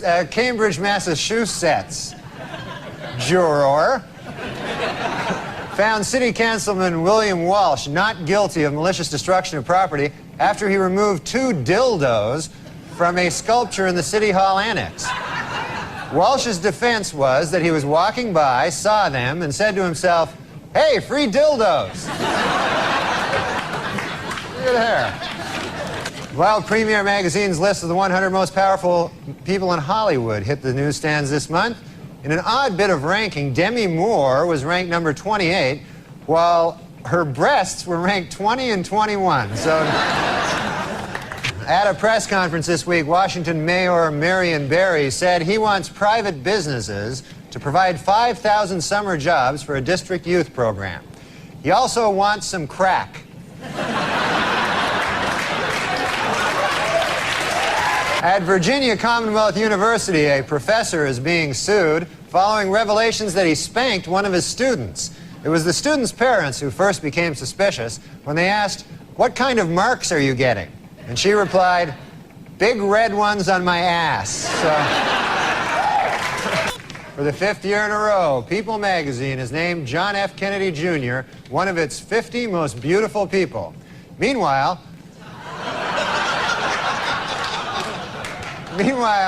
Big Red Nose magazine has named Ted Kennedy one of its 50 faces most ravaged by drink. Well, in Buffalo, Wyoming, a truck jackknifed this week, spilling hundreds of sticks of dynamite on the I-90 interstate, though officials noted that there is absolutely no danger as long as you're protected by magic.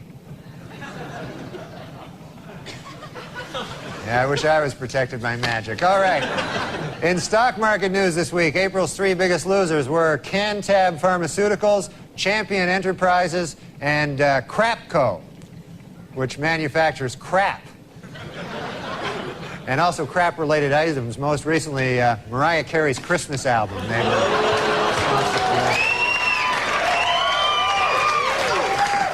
Due to expected cutbacks in funding for PBS's The Frugal Gourmet, has announced that he'll be changing his name to The Cheap Bastard.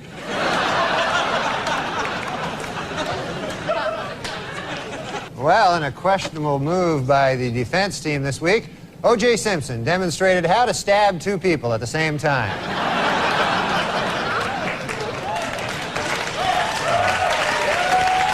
Well, Gary Busey left the hospital this week after overdosing on cocaine last Friday. Doctors say Busey is okay and he should be back in the hospital in no time. Last Friday in Washington, D.C., the city's elementary school students pledged to stay drug-free as a gift to their moms on Mother's Day. Meanwhile, D.C. Mayor Marion Barry got his mom a great big box of chocolates. The Walt Disney Company has announced plans to build a $300 million hotel and entertainment complex in New York's Times Square.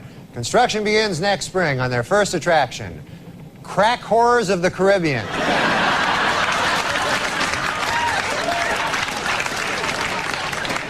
The American Academy of Pediatrics has released an updated list of unsafe baby products. Topping the list this year is the really, really, really, really high chair.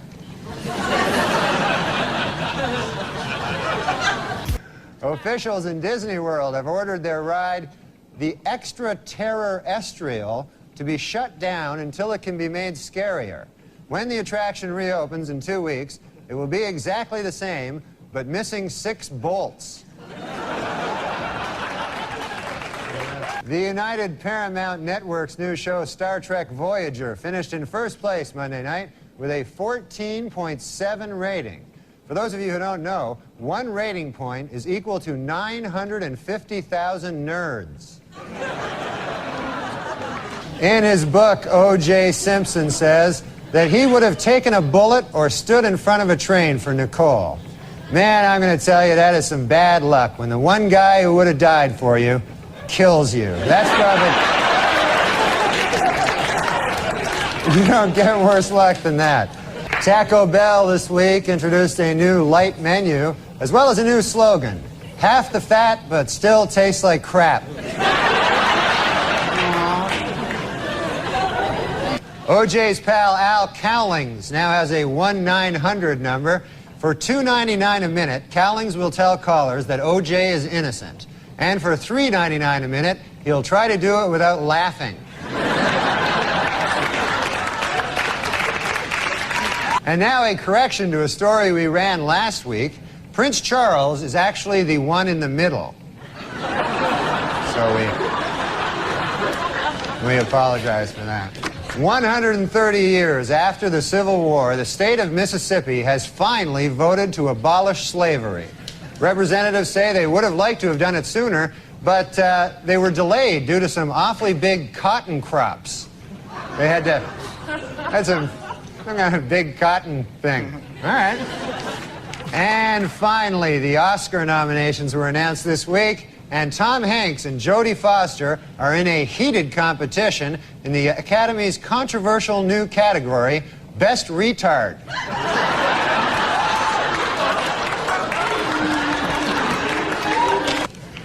Well, there's good news this week from strife-torn Ireland, where a historic peace agreement has just been signed. Gee, I wonder if anyone will celebrate by drinking.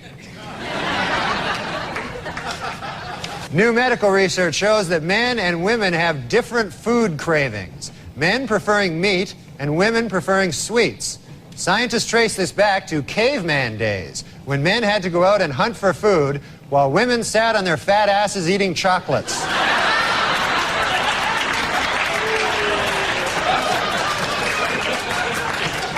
Washington Power to some Mary Madeline and James Carville are expecting their first baby in July. No one knows if the baby will be a Democrat or a Republican, but doctors are sure of one thing: it will be weird looking.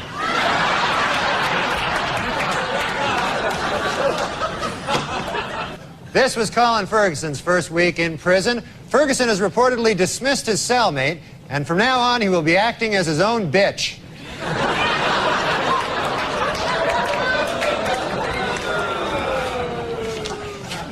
The richest girl in the world, billionaire Athena Onassis, celebrated her 10th birthday this week. What's it like to be the richest girl in the world?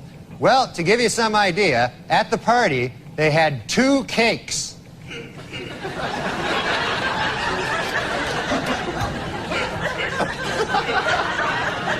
Due to a change in policy, Amtrak employees will no longer be able to kick homeless people out of Penn Station based on the way they look. From now on, they will have to go solely on urine stench. Some teenagers are snorting or injecting Ritalin, a drug prescribed to treat attention deficit disorder in children. Drug abuse experts warn that Ritalin can cause accelerated blood pressure, along with enhanced mental alertness, a surge of energy, and an increased sense of self-confidence. And remember, kids, those are bad things. Last week at a dramatic press conference about the crash of TWA Flight 800, ABC News correspondent Pierre Salinger displayed a document which he believes is proof that the jet was shot down by a U.S. Navy missile. Later, he proudly showed reporters his solid gold Rolex that he bought on the street for just $15.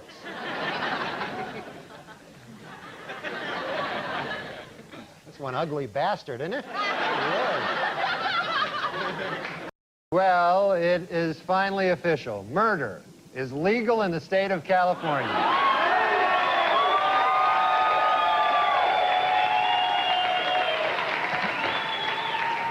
A down-and-out O.J. Simpson, depressed that all of his money-making ideas have failed, has decided to go back to doing what he does best: killing people.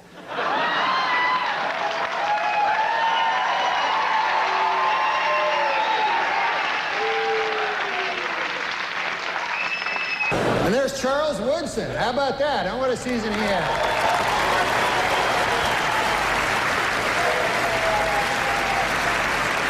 Great, man. He became the first defensive player to win the Heisman Trophy. And congratulations, Charles. That is something that no one can ever take away from you. Unless you kill your wife and a waiter, in which case, all bets are off.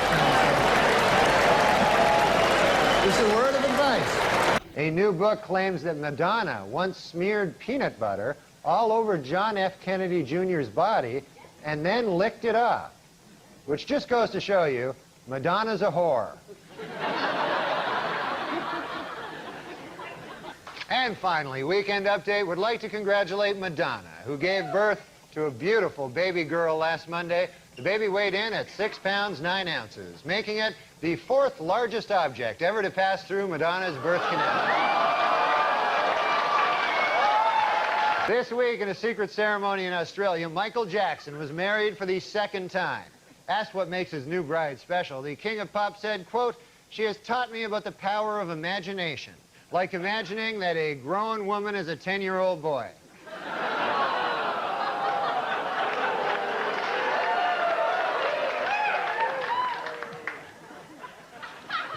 You know he's a homosexual pedophile, right? You understand? Sources report that Michael Jackson's baby is due February 27th, and it's going to be named Michael Jackson Jr. Michael plans to be with the mother during the delivery, in his words, to make up for not being there for the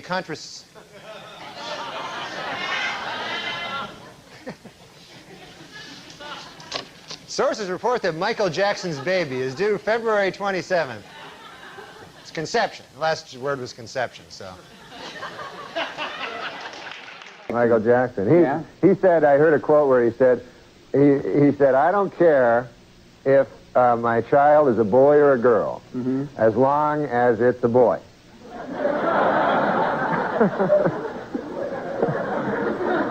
He's going to name it. He said he doesn't know what he's going to name it. He said he thinks if it's a girl, he's going to name it Sharon. Really? Yeah. And if it's a boy, he's going to have sex with it.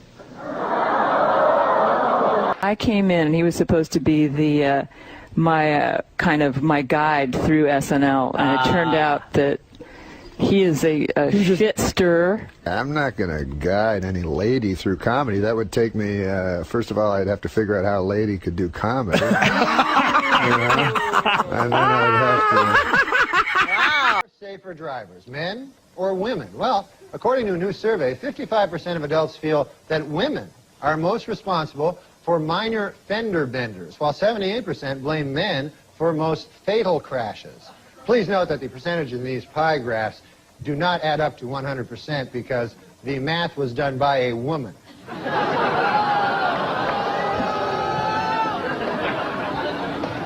For those of you hissing at that joke, it should be noted that that joke was written by a woman.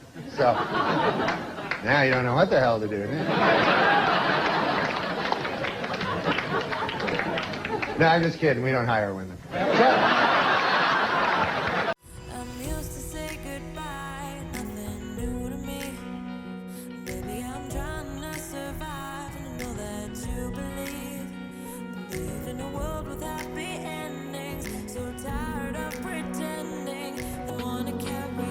Here we see the president and the first bitch. Gosh, Hillary looks pretty in this photo here, doesn't she? Never realized she was such a looker till I see her here in this picture. But you see, the only way Bill Clinton, or Bob Dole can win, really, is if Bill Clinton is rocked with more scandals. You know, there's every day a new scandal comes up, you know. I heard this one today, terrible scandal, apparently.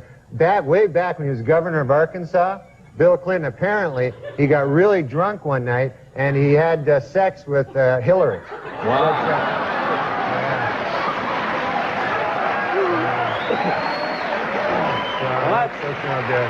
That's a shocking thing. Yeah. And how long have you been married? 7 months. 7 months, which is a record. No, this is the first. I've been married, Larry, but I've never been married. Married. This is married. Married like... She's my friend, like I love her. I see. That's what Clinton says about his wife, isn't it? In Whitewater news, federal regulators quizzed Hillary Clinton at the White House this week and gave her a perfect score on the lying section. She's a dirty liar. You know, of course, they say the White House is haunted. Did you know that? And I thought this was kind of sad. I heard last night that President Clinton charged Abraham Lincoln's ghost $10,000 to sleep in his own bed. So that doesn't seem right to me, you know? I mean...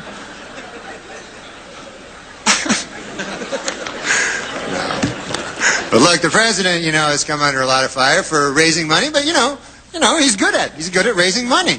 That's not a bad thing. Every president's done it. It's just that President Clinton is very, very, very good at it. Do you know he has organized in the past year over 100 fundraising dinners?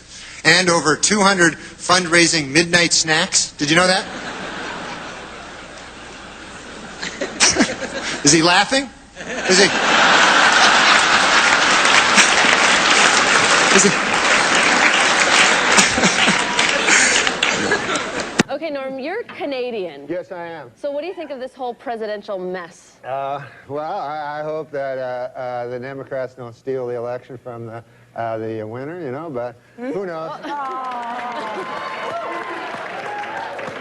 You like George Bush, don't you? I love George Bush, man. He's a good man, decent, you know, none of this. He's, you know, he's not a liar, a crook, murderer, or anything like that. So it'd be good to get the. See, I think we should get the homicide out of the White House and get like a fresh start, because we don't want any more murderers. I think we should just go on to the next question. Oh. Who's the murderers? Yeah. Oh, Clinton, he murdered a guy. Yeah, you know, we're not allowed to, you're not allowed to put out no accusations without That's a little Charlie. too That's far. the way it does let's work. just go on to the next question. Please. Yeah. This is not my week. What can I tell you? Oh, it's not mine either, and I'm being very nice, okay? Be a good boy. Now, Norm. Do you never hear that? No. Listen, we don't need to talk want to get about into this, and I don't want to hear it, and this is not the place to make those accusations, and you're supposed to be funny. Let's get on to the next question. So get with it. There you go. This is a live show. Why? Norm, but you have been properly chastised by Barbara, so I'm now going to ask the next question. I thought it was a matter of record. Shut up! Shut up! Look, Okay. let me do this, okay? I'll tell you what's a matter of record. You will not be invited back if you don't shut up. All right, now. Let's talk football. All right, manslaughter. Let's talk football. Norm. We ran last week. Prince Charles is actually the one in the middle. In the wake of the verdict, angry Menendez defense attorney Leslie Abramson said the jury simply chose not to believe the brothers' excuse that they had been sexually abused by their father, and says she knows why. Quote, "It's because my clients are black."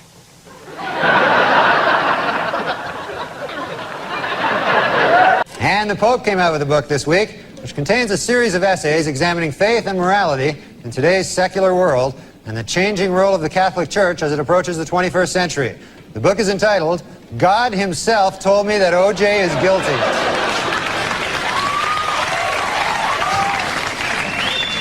In an interview in this month's Vanity Fair, actor Tom Cruise attempts to end once and for all rumors that he is gay.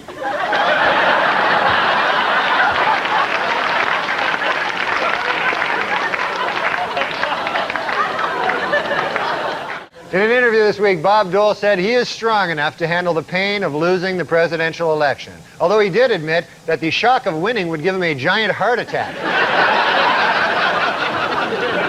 A study on weight loss revealed this week that women who participate in a weekly diet program lost 50% more weight, snacked less, and bought more fruits and vegetables than women in general, which just goes to prove my new theory: Richard Simmons is gay.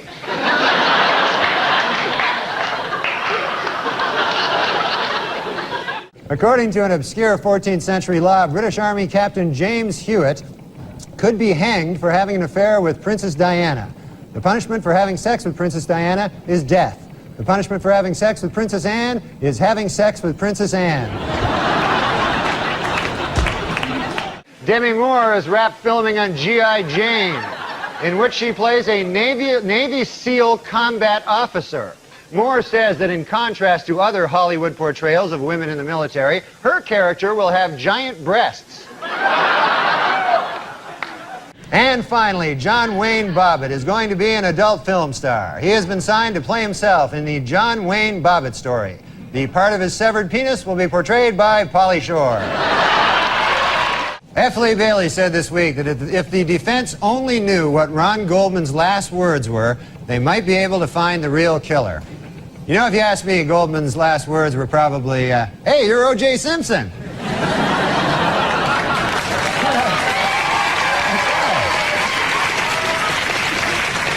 Last week on Larry King Live, Marlon Brando made the shocking statement that Hollywood is, quote, "run by Jews."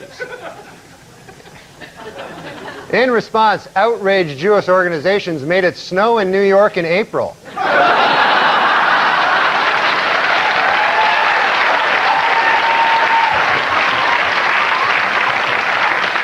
130 years after the Civil War, the state of Mississippi has finally voted to abolish slavery.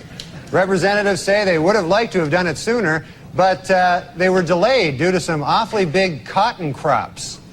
They had some kind of big cotton thing. All right. 4 Pittsburgh children were found in a house strewn with garbage and human waste after they'd been abandoned by their parents for 2 weeks. The couple was charged with child endangerment, but to their credit, they did bring the children a present.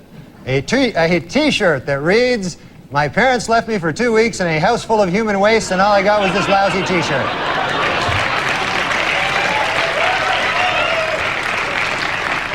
Former First Lady Nancy Reagan reports that her husband has been relaxing at their ranch, riding horses and chopping wood. Sadly, eyewitnesses report that he was actually riding wood and chopping horses.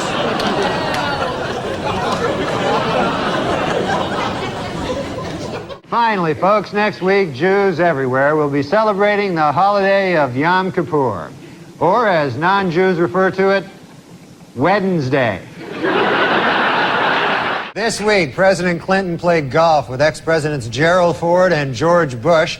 Bush hit an old lady in the face with a golf ball, giving her a broken nose and 10 stitches.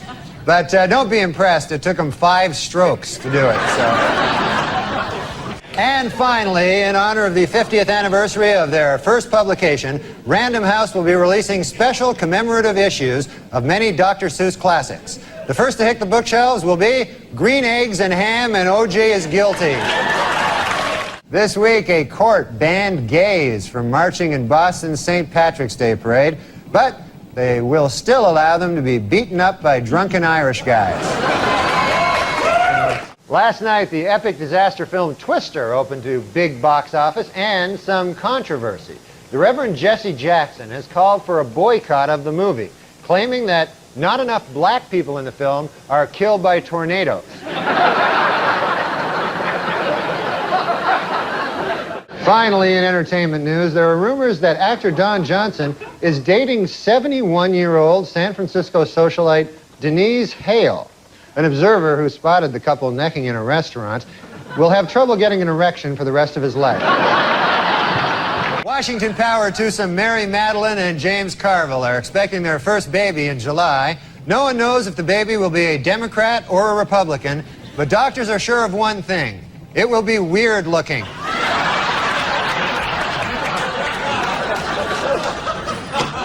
And it's been reported that Keanu Reeves is engaged to actress Amanda Decadina.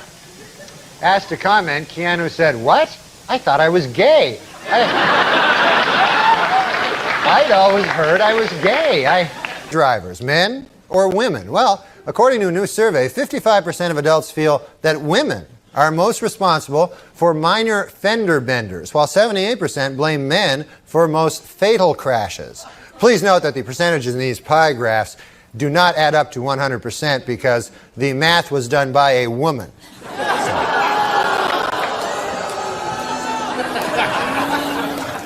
For those of you hissing at that joke, it should be noted that that joke was written by a woman. So now you don't know what the hell to do, do you? No, I'm just kidding. We don't hire women.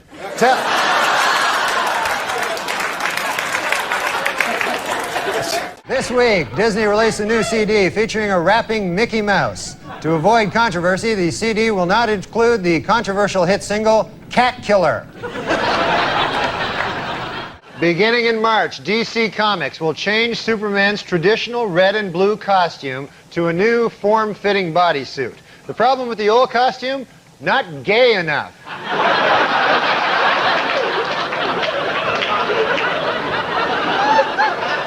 What the hell's going on in the country?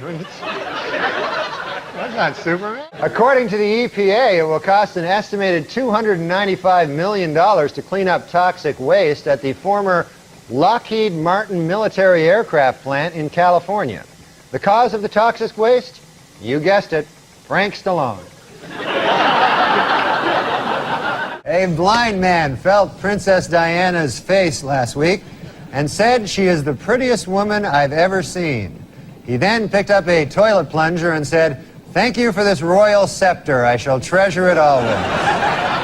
This week, President Clinton made history when he nominated Madeleine Albright to be first female Secretary of State. Responding to critics who say that she is not the best choice, the president insisted, quote, "She looks a lot better after a couple of drinks." Visitors to New York's Times Square this winter are in for a bit of a surprise. Crazy people will be shooting at them.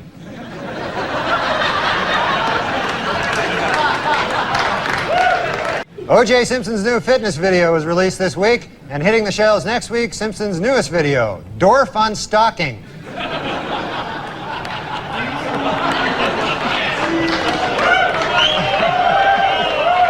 Does President Clinton have a bent penis? Well, according to a doctor who examined him last week, the president's genitals are, quote, completely 100% normal. It should be noted, however, that the doctor who examined him also has a bent penis. Potential jurors for the O.J. Simpson case were asked to fill out a 75-page jury questionnaire this week. In the entire state of California, only one person got a perfect score. Chow Ming Wu, who after the trial plans to attend Caltech. By the way, you can now purchase a bronze statue of the Juice for only $3,395. And for an even $5,000, you can buy one that Al Cowlings has kissed the ass of. O.J. Simpson's new fitness video was released this week, and hitting the shelves next week, Simpson's newest video, Dorf on Stalking.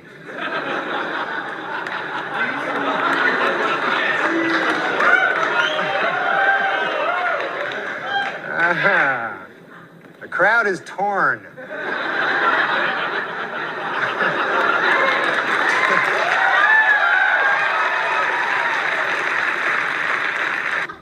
According to retailers, the most popular Halloween mask this year is O.J. Simpson.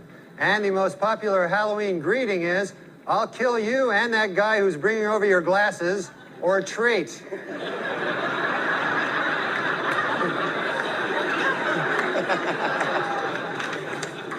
And the Pope came out with a book this week, which contains a series of essays examining faith and morality in today's secular world and the changing role of the Catholic Church as it approaches the 21st century.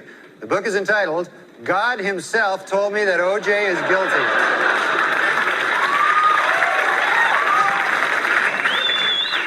In other book news, Prince Charles released an autobiography in which he states that he never loved Princess Di and that his father pressured him to marry her. The book is entitled, "Of Course O.J. Did It. I mean, come on."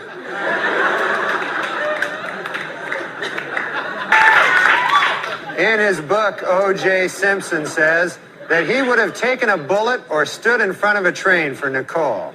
Man, I'm going to tell you, that is some bad luck when the one guy who would have died for you kills you. That's probably... You don't get worse luck than that. And O.J. announced this week that he's coming out with a new book called I Want to Tell You. And if it's successful, O.J. will work on yet another book entitled From Football to Prison, My 25 Years of Showering with Other Men.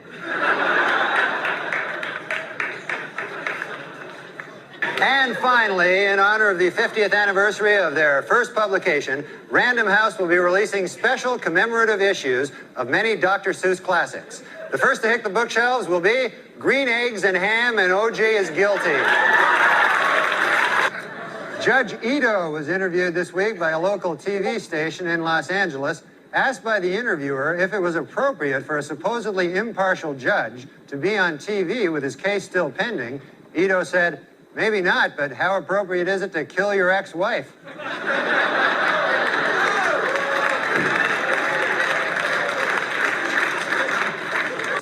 It was revealed today that O.J. Simpson told police that Nicole Brown Simpson used to beat him up.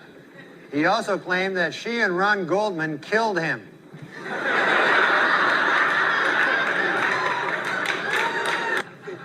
O.J. Simpson's lawyers have decided to skip hearings on DNA evidence and go right to trial.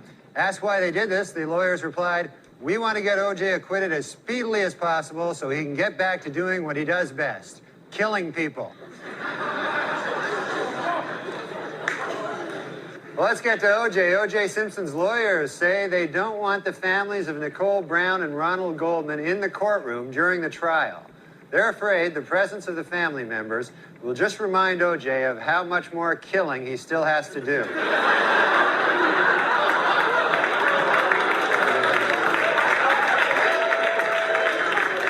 Well, O.J. Simpson's lawyers stopped feuding this week, finally. The Dream Team, F. Lee Bailey and Robert Shapiro, were able to put aside their differences and express their admiration for each other after O.J. threatened to cut their heads off.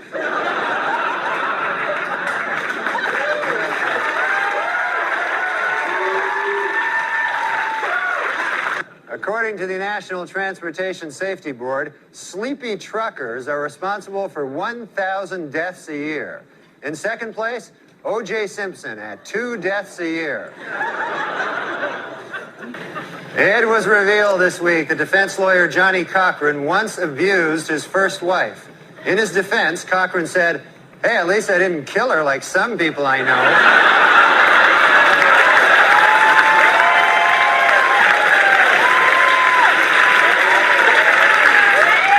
Tomorrow, Judge Lancito will take O.J. and the jury on a tour of the now famous crime scene. For the jury, it will be their first look at the actual location.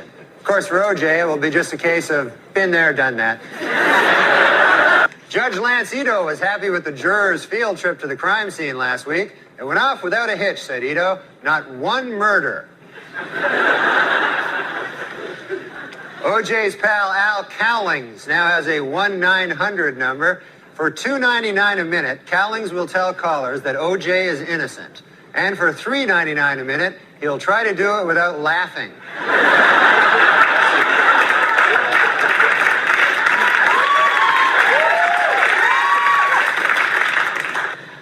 And this week, Simpson defense lawyers questioned witnesses about a half-melted container of ice cream found at the murder site. The Simpson defense has seized upon the ice cream for 2 reasons. 1, it may help fix the time of the murders. And 2, it was the only thing in the murder scene without any of... F. Lee Bailey said this week that if the defense only knew what Ron Goldman's last words were, they might be able to find the real killer. You know, if you ask me, Goldman's last words were probably, "Hey, you're O.J. Simpson."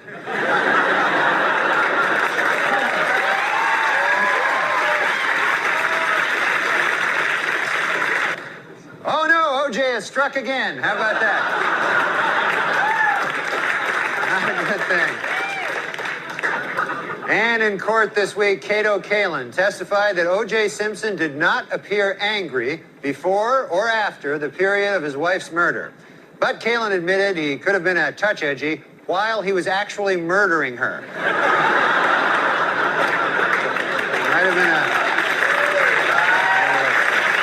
Hertz Rental Car Company announced this week that it will buy 520,000 vehicles, increasing its worldwide fleet 24%.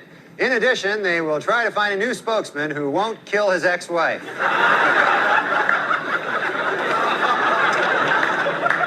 This week at the O.J. Simpson trial, the infamous bloody glove was finally introduced into evidence, and O.J. didn't help his case any by blurting out, "There it is, I've been looking all over for that thing."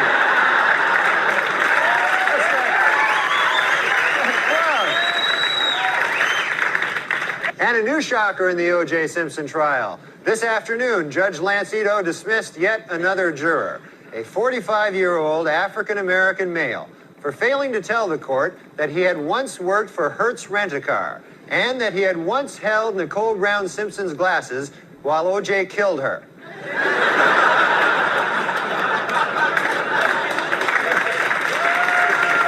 Dismissed Simpson juror Jeanette Harris revealed in interviews this week that the jury is torn by dissension and is already divided into 2 camps, those who think he is guilty and those who are really, really stupid.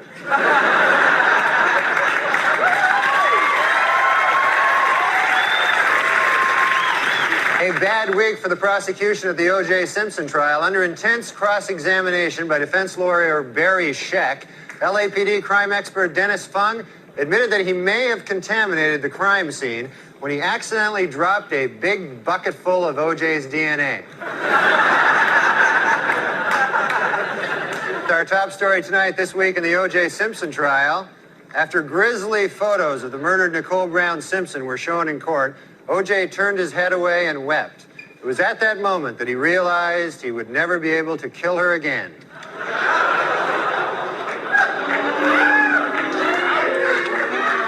Well, in a questionable move by the defense team this week, O.J. Simpson demonstrated how to stab two people at the same time.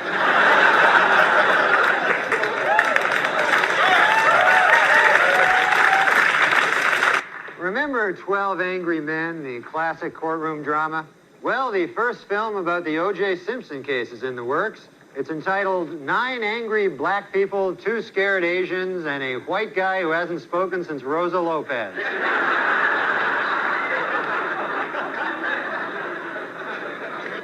Testimony during the final week provided some spellbinding moments. In a brilliant move during closing arguments, Simpson attorney Johnny Cochran put on the knit cap prosecutors say O.J. wore the night he committed the murders. Although O.J. may have hurt his case when he suddenly blurted out, "Hey, easy with that. That's my lucky stabbing hat."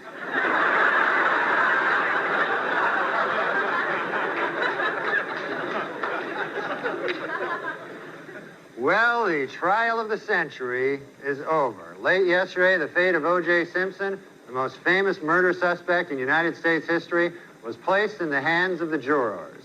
They must now decide whether to free him or get all their heads cut off. I love Montreal, my God, you know, and call me an eternal optimist, you know, but I really believe in my heart that this is the year that the Expos are finally going to win it all.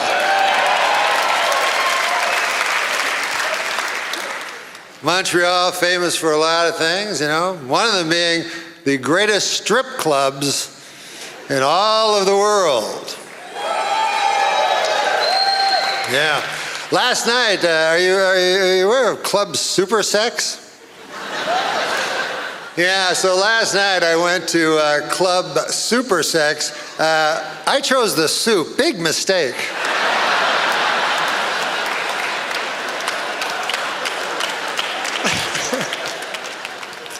Anyways, hey, how about that Caitlyn Jenner, huh? I personally have great admiration for Caitlyn Jenner because, you know, back in the year of our Lord 1976, when I was a teenage boy, why, I saw Caitlyn Jenner here at the 1976 Olympics. She went by the name of Bruce back then. And she won the decathlon. And this is what I think. I think what a wonderful time. You see, it's all timing, you know? And now imagine how great it would have been for the transgender community if, when awarded that gold medal, Bruce Jenner said, "Hey, I'm a lady." And people go, "God damn, the greatest athlete in the world is a lady." Would have really vaulted it, but no, he waits.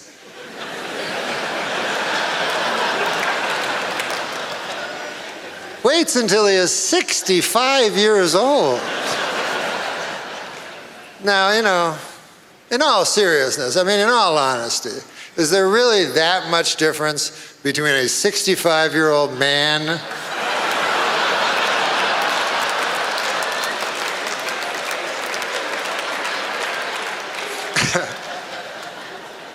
Well, I hate to bring it up, the elephant in the room.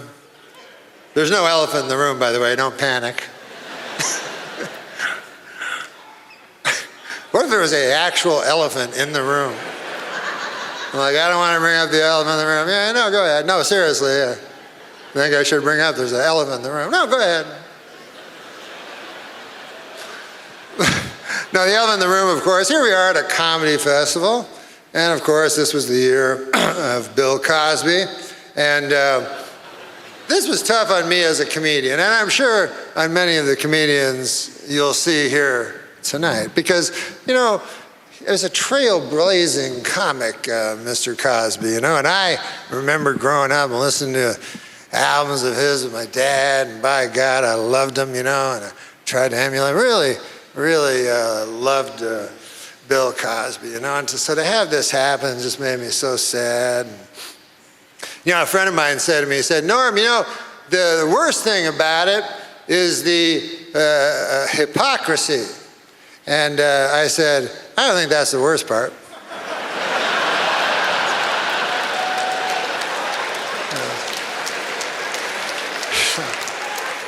Worst part, the raping.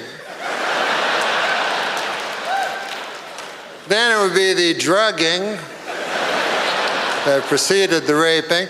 Then it would be finding the drugs that you would be used to drug the lady that you were going to rape. You know, it's a big, long list till you hit hypocrisy. That'd be way down there, I think, personally.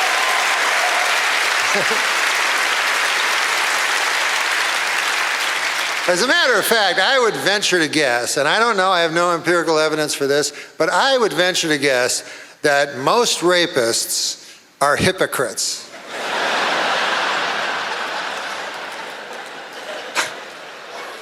And there's a lot of rapists hanging around going, sure, I love to rape. I'm out front about it, goddammit. I'm no hypocrite. So anyways. That is how I feel about Bill Cosby and hypocrisy. I feel that it's just, you know, it doesn't come into the equation at all. Like you could never find a woman would never wake up all drugged up and shit, you know, Cosby cock in her face. And, oh, goddamn, what is that, a Cosby cock or something? Looked like a Cosby cock to me. Hypocrisy!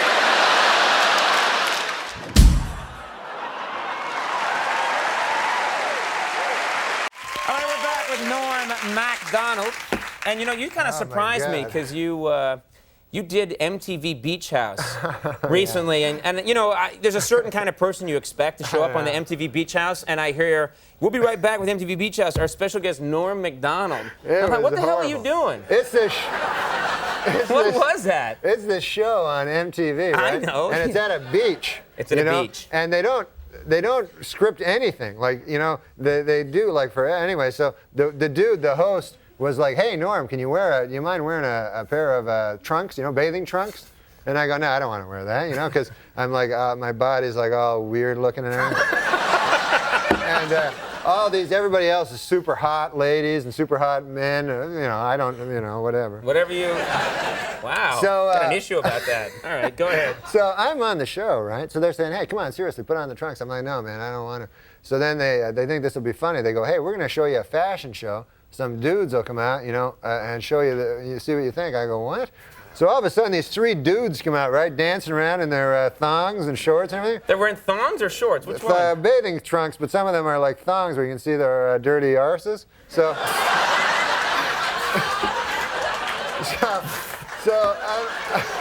so I'm like watching it, you know, and I'm like, oh, it's like man. Chaucer. Yeah, go ahead. So I'm like, oh, I guess it is. Okay, go Old ahead. English. So I said, you know, oh, yeah, no, I'm pretending to go, oh, yeah, that's funny, right? And you do a lot of that at MTV, yeah. So then the guy, the host, he goes to this one guy who was very, very, very gay. He goes, what? How do you know that? No, I mean, you had a sign? Yeah, he looked very, very gay. He says to this dude, he says, hey, I'll give you $20 if you lap dance on Norm. You know what I mean? Right. All of a sudden, this dude like, hey, $20. I guess he didn't have much money. Starts running towards me, right? So I look up. Here's this nude, almost nude dude running towards me, right? So I think in my head, okay, man, pretty soon the guy's going to be writhing around on my lap with his ass, you know? And I don't want that on TV, you know, forever. No, it's okay to talk about it, but you don't want to see it. Right. They videotape that, and it's there forever. So, meanwhile, what can I do? You know, you can't hit a guy because it looks bad. You know what I mean? You know? Even though, of course, a woman could hit a naked guy running at him. Sure, that's fine. Okay. But a man can't hit him. Yeah. So I have to think fast. There's only a second. So I bolt. I take off, right? You started running too? Yeah, running down the beach. The guy catch you or no? Yeah, and then I had to come back on. They're like, oh, Mr. Homophobic. I won't let a guy grind his ass into you.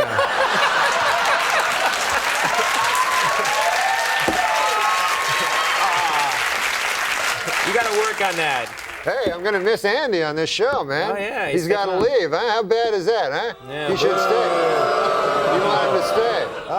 You should stay. Good move. You should stay. You just Get him booing. Yeah, you killed everyone's joy tonight. No, I swear to God, though, when you sit on a couch for the living, you should think about not giving that up.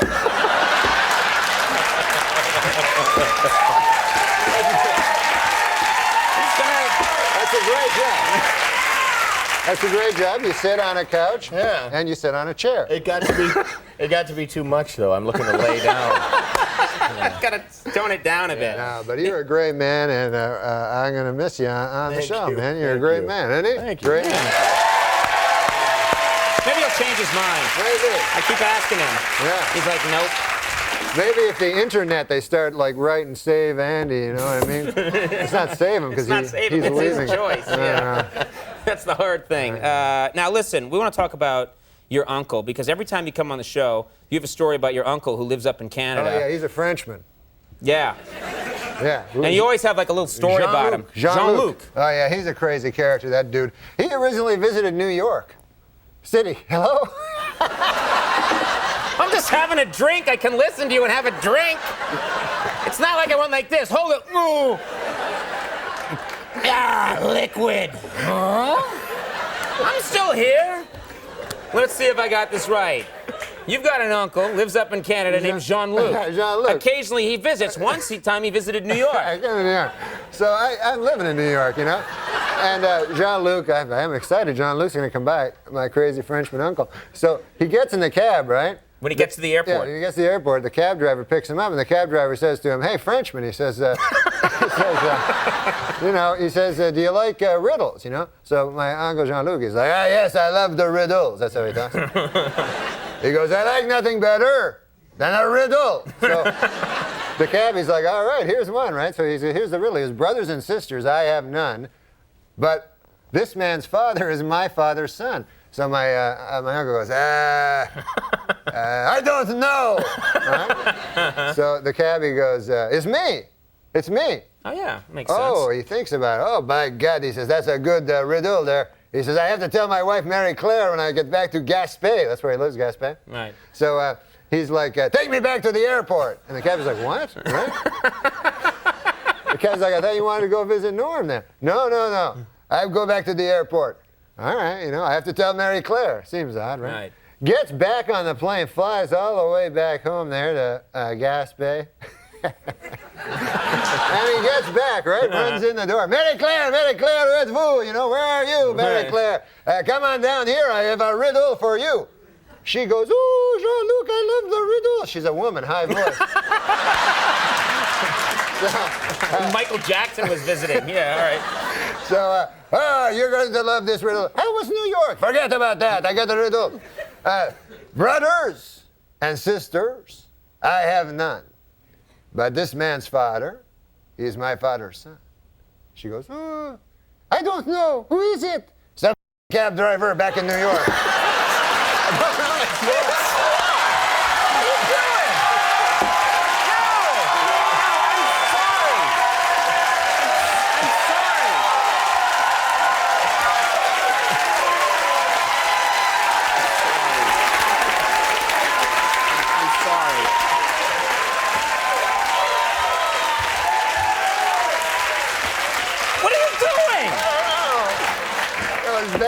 You didn't mean to do that, did you? No, I didn't. Be honest, you didn't mean to do that. I didn't at all. I just got to the end. That guy, man, I always tell my uncle, you shouldn't curse so much. You know? Oh, man. All right. Well, we're going to pick up the pieces. Yeah. The show is called Norm. Yeah. When is that on? That's on Wednesday at 8:30. You already missed it, man. It's Thursday. But it's on all more. They can watch it next time on ABC Norm, I'm it's always staying- amazing. staying here, You're going to huh? stick around. I know. Yeah. I'm just going to say thanks for the No, segment. I but you're want going to see Sean. That next guy is hilarious. All right, he's Sean going to Hayes. stick around. Norm MacDonald's going to stick around. Sean Hayes coming right up. We'll be right back. Well, I can tell a joke. Go for it. Yeah, This is what we're looking for. Yeah. There was a little boy in school named Dirty Johnny. Now, he's not dirty in this joke, but he'd always be a hellion in class, and the teacher didn't think much of him. So the teacher has a project, or not a project, but an in-class thing. How'd that go again? She says, now, this is what you're going to do here, class. I want you to stand up. I want you to stand up and tell the class what a story from your life. And then afterwards say the moral to that story. So a girl puts up her hand. Yes, Becky, what's your story? So Becky stands up. She goes, my dad works for the hatchery here in town. And what happens was he got about 15 eggs. And he put them all in one basket, all in the same basket. So he put all his eggs in one basket. And he put it on the horse and buggy and drove back home. And by God, Becky says, the bouncing and all the eggs broke. Well, that's a good story, the teacher says, but what would the moral be to that? Becky says, well, the moral is, don't put all your eggs into one basket. But goddamn, says the teacher, that's a good one. Anybody else? Marjorie puts up her hand. Marjorie, what's your story? She says, well, my dad worked for the hatchery, as all of us. Thank God for the hatchery. She says, or we'd all be lost. But anyways, my dad knows that eggs become chickens. And so he was counting his chickens, and he added in the eggs, you see. And then he put them on a horse and buggy to go to town, and they all broke. Well, what's the lesson to that? The teacher says she can't understand. And she says, well, don't count your chickens before they hatch out of an egg. Mm. So the teacher says, that's a great one, too. Anybody else? Well, wouldn't you know, Dirty Johnny has his hand up. So the teacher's like, holy God, I don't want it. But on the other hand, I made an oath to every child, should I suppose I gotta. All right, Dirty Johnny, what do you have to say? Johnny stands up. Stories about my Uncle Terry. He never worked at the hatchery. On account he was in Vietnam, and he got disability. He don't even like people work at the hatchery. But the story happened far from these shores, in a little town called Da Nang. Terry was not well liked. His whole troop left him, abandoned. And he woke up in the weeds, and all they left him with was 3 bottles of Jack Daniels, some weapons. Terry stood up and downed 1 bottle right away. Said, if I'm going out, I'm going out. He took his Balishnikov and a couple of Glocks and his 2 bottles, and away he went. He found a town. And he didn't know if it was Charlie or if it was one he was sent to protect. But all he knew was he had hate in his gut. So he started firing. And he fired the Kalashnikov with an arcing kind of, like a farmer would with hay, with a scythe. And sure enough, the men fell like hay before him. And then the women, and by God, I'm ashamed to say it, but then the children.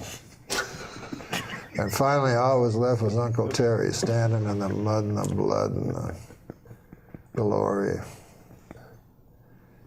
And he touched his pants, and it was wet, and he said he was ashamed. He felt shame, Uncle Terry, for he'd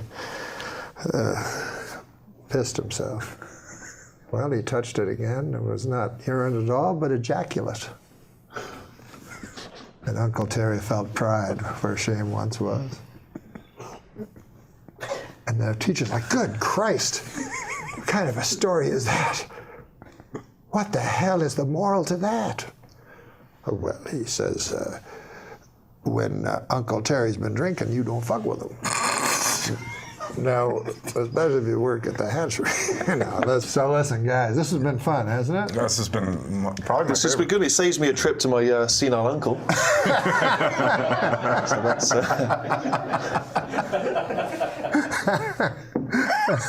This is our first guest. What is the band going to play when I come out? There's no band. You don't have a band? We don't have a band on the show. But it's a talk show.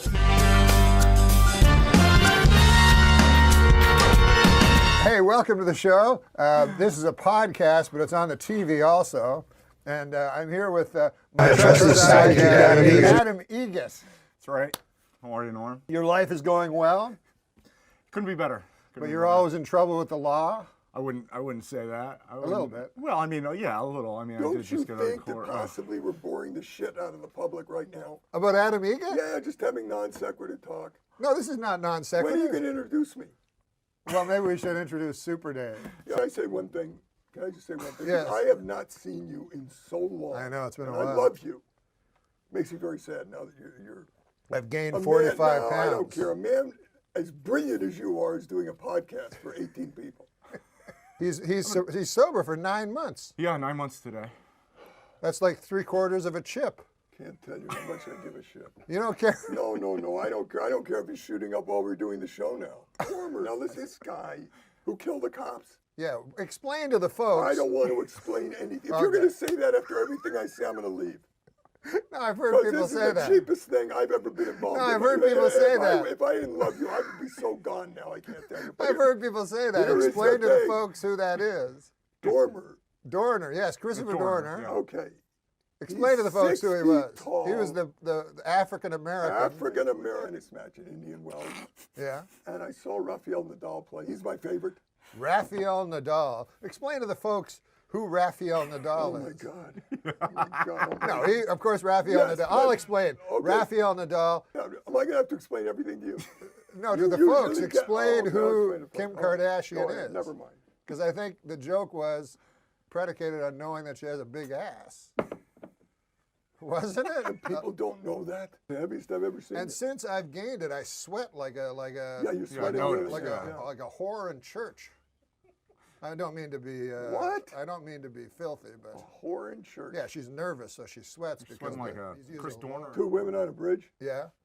One says, you know what, Helen, I've always wanted to pee off this bridge just like men do. She said, go ahead, there's no one around. So she goes over the railings, drops her shorts, sticks her ass over the railing. She says, come here, I'm going to pee right down there in that canoe. Said, it's not a canoe, it's your reflection.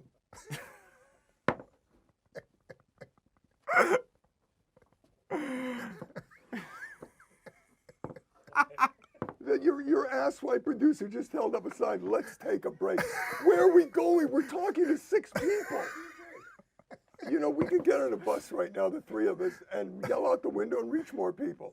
What if each of us, each of you told a joke and decided who was the better joke? Adam Egret will start. That is such a great idea. Okay, you start, Adam. Wait. I'm starting? You say a joke.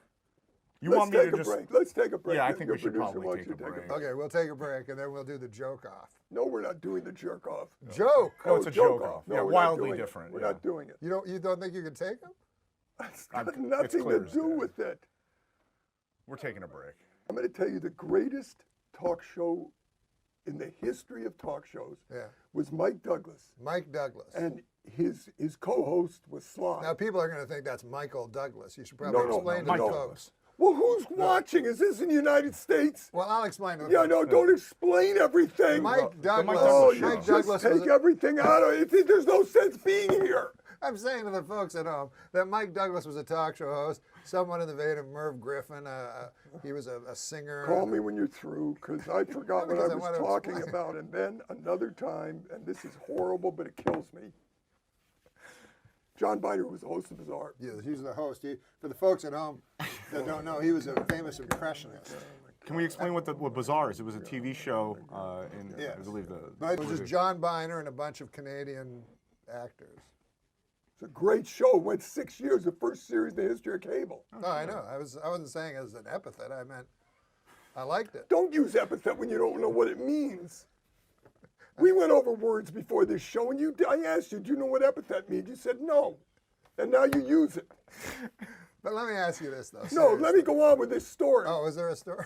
So Adam Eager told me something I didn't know. He said you worked with Red Fox on a variety. Yeah, I heard that. I'm dying to hear. I produced Red Fox Variety. You told me he just worked on it. Worked on it. Well, that's. I mean, according to your What do you Wikipedia think I was, page, a stagehand, you douchebag?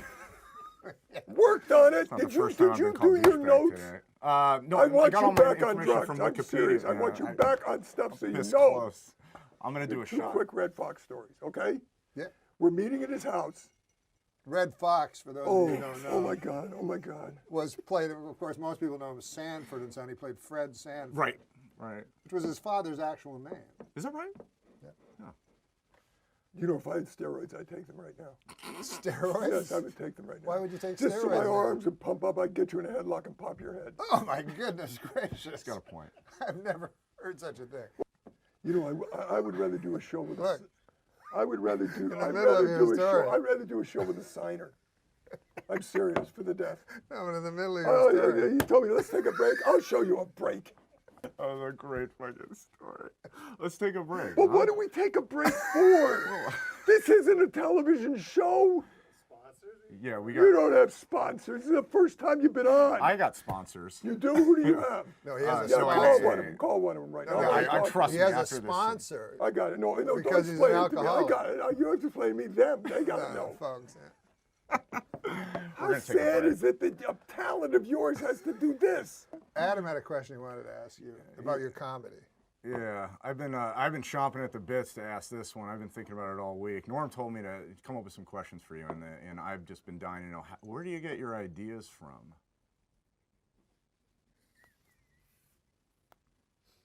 Well, I mean,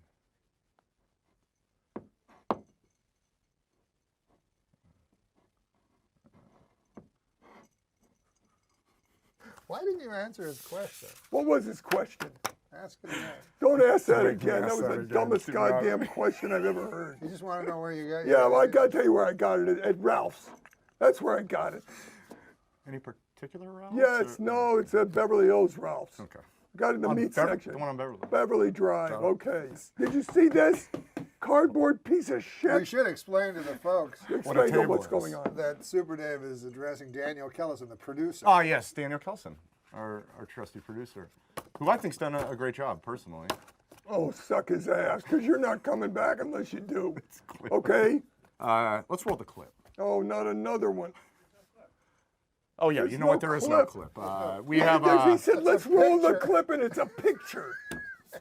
This show is just so. I tell you, even the prisoners are going back to the. Well, I'll explain their what's cells. I'll explain what's going on here. Who is going your? to tell any Oh, more look. Murphys. What happened? News. Oh, news. I'd like to go over there and squeeze his head so hard, I'd like to turn it into a pimple. You know what? Here's one more. Oh, you mean, What you mean, Tanya Harding? Nancy Kerrigan? God, you guys go back so far all the time. You told a Red Fox story. Institutionalized?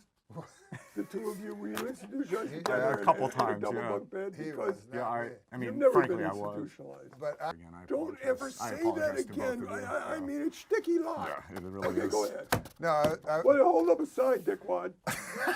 News. Okay, news. now we're back to news. We only have 15 minutes Okay, left. okay, go ahead with the news. I swear to God, I think after the show, a bus is going to come and take Adam with a lot of dangerous people back to the home. And he's going to be sedated, and they're going to take his balls off. We'll be back with questions. All right, questions when we come back. I think we have some questions. From who? Well, from people, from the 7 people watching the podcast. Why do you say there's only 7? Well, he said 7. I just thought he did. I didn't say 7. I said 50. All right, well, 50. 7 would be Well, pull bullshit. up from the. I'm great. Big fan of all you guys. And I love you. Well, 2 out of 3. Sorry, man. Oh. Hey, has this show been good or not? It's pretty good. I liked earlier. The fuck are you when- talking about? Pretty good. How can Well, we what do else any is on right more? now? There's nothing What else else can on. we do? Do you juggle? Yeah, of course I do. Norm, I got to ask you. I'm a big fan of SNL. How did you get the Weekend Update gig? Oh, that's an interesting question. I think it's for you. It's for you, yeah. How'd you get the Weekend Update gig? Oh, I got it. I auditioned for it, and then they gave it to me. What a great story! Yeah, that's great. And he said it's pretty good. Yeah. What a how good was that answer? Great answer. Love Wasn't it? Listen to me. Here are two quick ones. Okay. Oh shit! I forgot the one. Anyway, You know what? Let's. a guy. What are you Oh, I saying? was Okay. just looking at the card. What are you talking I about? was just looking at the yeah, card. stay out of it. Great story. That's a good one. All right, let's take a break. And, Yeah, you hold up another card, and I'm going to take the training wheels off your balls. You are so old that it's not trash right. talk when we come back. This is the section where we do jokes. Do you want to read one? I mean, I like it. Do you understand that we're on the air? Yeah. Oh, right. We all know that the Swiss are officially neutral. Who wrote this? Unofficial. Who wrote this? Who wrote this? Well, that screwed up my timing. Who wrote this? We don't have a name wrote it? on Do you have writers? It's anonymous. Well, It's I like think- I didn't I don't write wanna it. say I didn't write that one. Super Dave, why is there an app for everything except how to rape a baby? Jesus. Oh, this one's actually topical. We could nip March Madness in the bud if we watch for the warning signs of brooding antisocial February fever. Who is writing this? You're doing this is your life. You're putting your life on it. You dress like horse shit tonight. No, that was Adam I Egan's don't fault. care. That was You Adam should have Egan's worn fault. I told you to bring a some wardrobe. kind of a host coat. But that was you Adam got Egan's a fault. thing with a hood. But that was I can prove God exists if I can just find that damn receipt from our brunch in heaven. That is so funny. That is so fucking funny. Well, this Lindsay Lohan can't swim a stroke, but she sure knows every dive in town. That one I liked. That was my favorite. I'm keeping this. That is a favorite? Did you write this? I didn't write that one. Alfred the Great may well be the greatest monarch Can you in the do history me a of favor? Can you find out what the traffic is like on the Santa Monica going to the desert? Do you know the Harlem Shake? Yeah, I've seen it on every single You've commercial. seen it. Then you'll appreciate this joke. I remember back when the Harlem Shake was just a black fella holding me upside down off a fire escape trying to collect his money.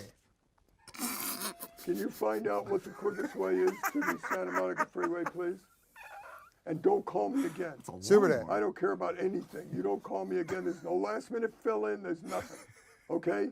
Thank God we're only reaching 50 people. Wait, That's all I can tell you. Sure, junkyard dogs are mean, but the meanest dogs are generally found guarding concentration camps. And it says here, there's a note. Early versions of the Jim Croce's 1973 smash hit Big Bad Leroy Brown. Do you remember that song? Tell the people that. No, do you know what you just said? It Do you have included. any idea what you just read? This says it No, did you have any idea what you just read? That It was an junkyard dogs. anti-Semitic joke about the concentration camp. No. Oh, Not what do you mean? anti-Semitic No, at all. no, it's Semitic?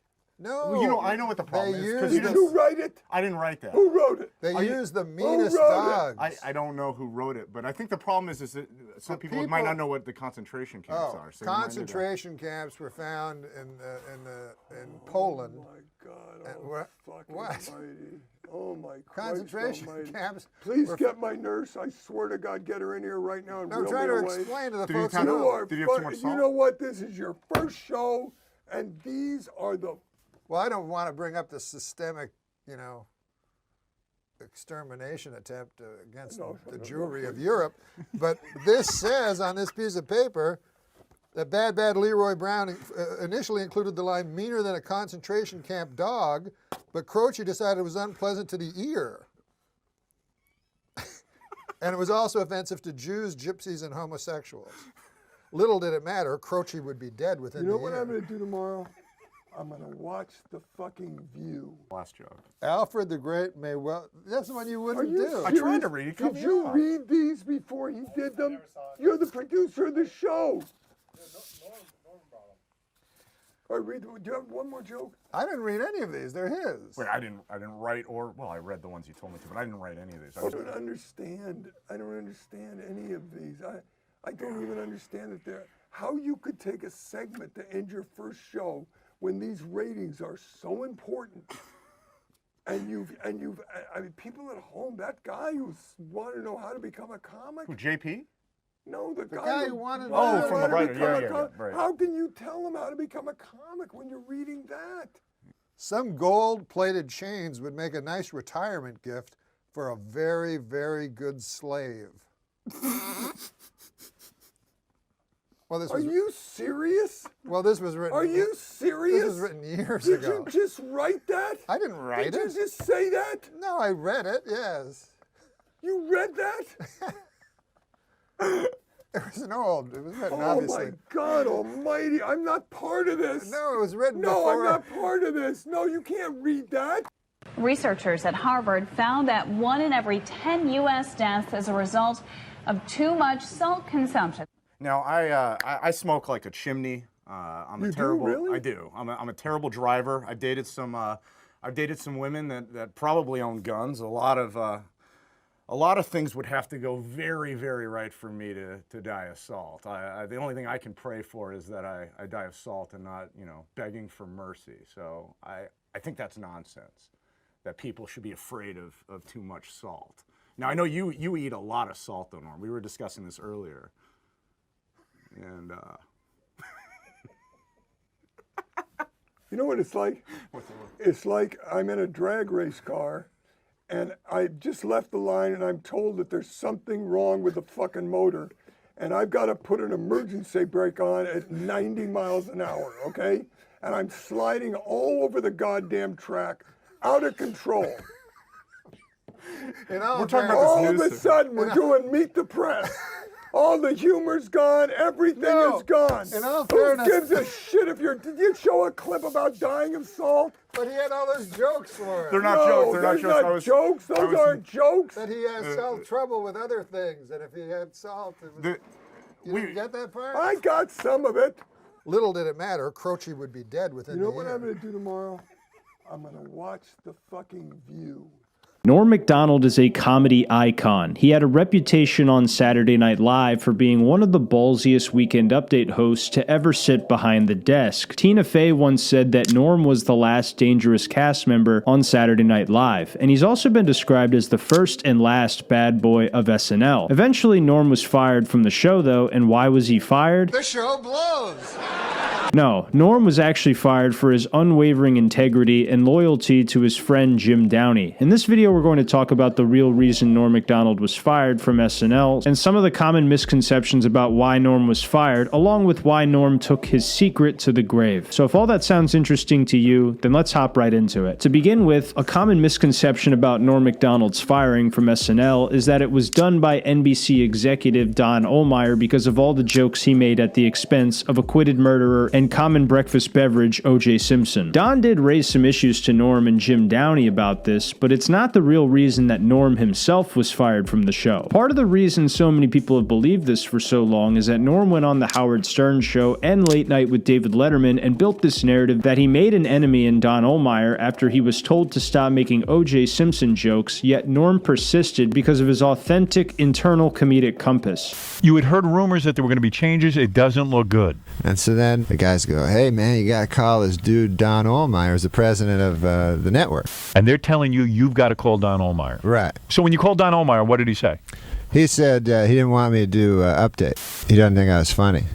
He said that to your face? Yeah. I don't think you're funny. On the phone he did this? He said to me that update is like dragging down the show. He said, I want you to be better. And I go, well, I can't, because if I'm not funny, an unfunny guy can't be funny.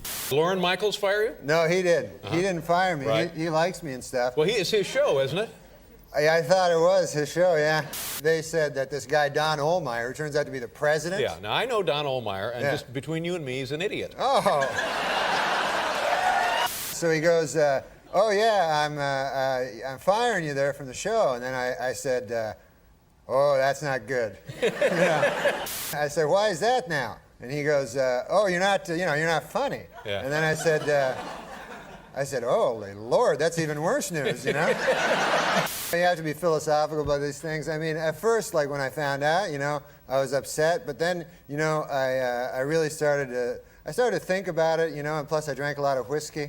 But then the next day I sobered up and I remembered, you know, that I still had some whiskey left.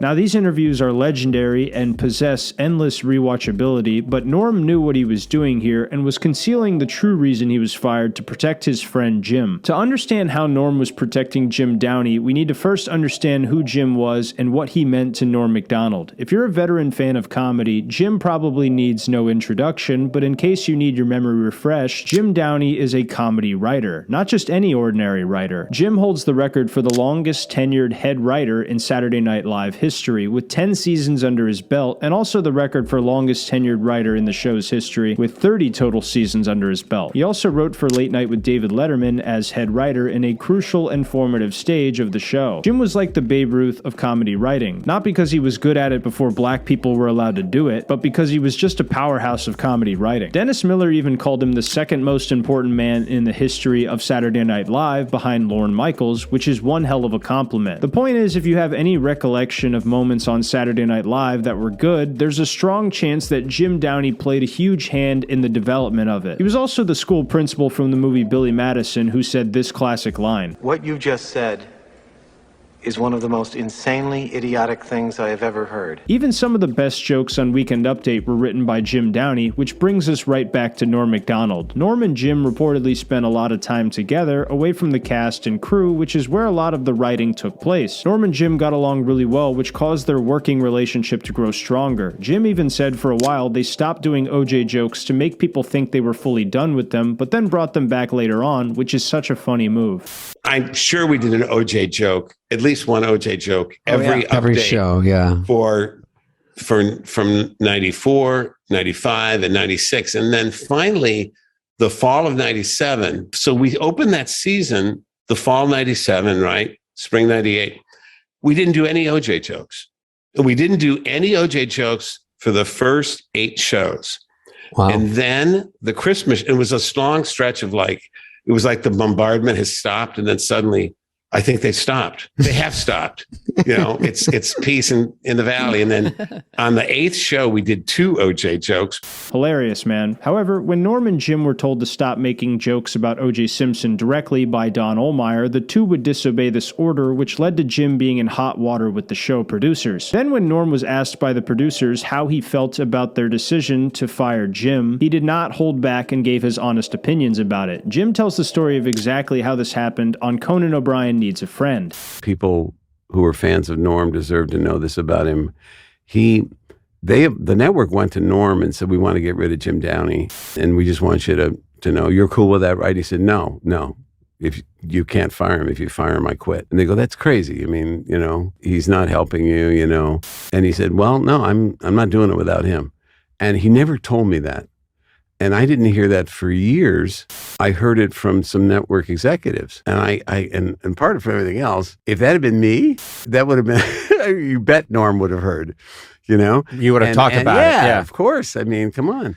So Norm was not fired for any of the jokes he made. He was fired from SNL because he refused to do the show without his friend Jim Downey. Some people may call that bold, loyal, or even stupid, but you can't deny that Norm's decision came from a position of integrity. We know that also because Jim mentioned how he didn't even know about this until after Norm's death in 2021 because another producer from Saturday Night Live told him about it, which means that Norm took this secret to the grave and never told anybody about it. In my opinion, the likely reason Norm kept quiet about this was because he didn't want a big brother Jim Downey and make it seem like he lost his job because of him, and also because he didn't want to morally grandstand to comedy fans about what happened to him, because to Norm, being funny always came before being morally righteous. So Norm, instead of airing this dirty laundry, decided to tell this funny story about Don Ohlmeyer firing him for not being funny on Letterman and Howard Stern. To clarify, I do think Norm and Jim were confronted by Don Ohlmeyer and that this story happened, but Norm just left out the part that he was fired because of his refusal to do the show without Jim to make the story funnier. Then, of course, a year and a half later, Norm would be brought back to host Saturday Night Live after finding success with his sitcom, The Norm Show, and would give likely the most infamous monologue in Saturday Night Live history. This was so fucking funny, man. This was just one amazing moment in Norm's long comedy career, and part of the reason we all love and respect him endlessly. People also thought that Lorne Michaels had a strife with Norm because of the whole Don Ohlmeyer situation, but this could not be further from the truth. Think about it like this. Norm got fired from the show and then came back to trash the show as the host, and after all of that, Lorne would still bring back Norm to appear on Saturday Night Live. Canadians always stick together. But this was the full story of why Norm Macdonald was fired from Saturday Night Live, how Jim Downey's situation impacted Norm, and also why Lorne Michaels never had any hard feelings towards Norm to begin with, even after he was canned from the show. If you enjoyed this video or learned something new, make sure to leave me a thumbs up and subscribe to the channel if you're new here. Also, hype the video to help more people see it. If you want to see more content from me, click the link on your screen to watch my last video on Dennis Leary and his infamous stand-up comedy plagiarism scandal with Louis C.K. and Bill Hicks. Click the link to watch that next. Other than that, I hope you have a great rest of your day, and God bless.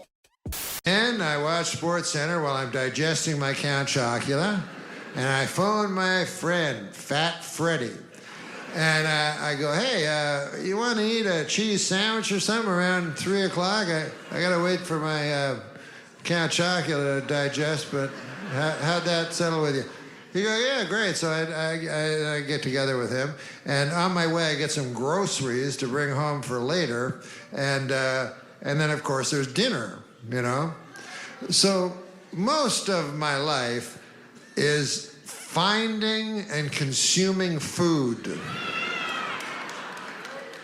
So it doesn't make for a riveting read.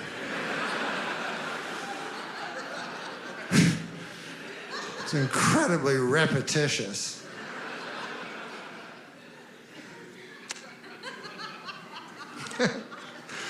When you're writing, you learn a lot of that. I went to a guy who was a big writer guy. He told me about things I didn't know about. Metaphors, you ever hear of them? He said, you gotta use metaphors. I'm like, what's that? He's like, that's a thing. So a metaphor is like, you can lead a horse to water, but you can't make it drink. So I'm like, what the fuck does that mean? So he's like, that means you can take a person, you know, and you can give him all the information and everything, but he still has to be the one to absorb it himself. So I was like, well, why the fuck didn't you just say that? Like, what? Why'd you have to put a horse into it? Like, what? You thought I was so stupid you needed to make it into some fable? Like, what? A horse? Or sometimes the metaphor part of it is true, but then the literal part is not true. Like they'll go like, that which does not kill you makes you stronger, right?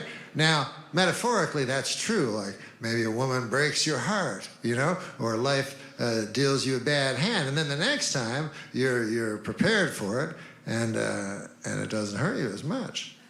But literally, it's not true at all. Literally, it's that which does not kill you makes you weaker.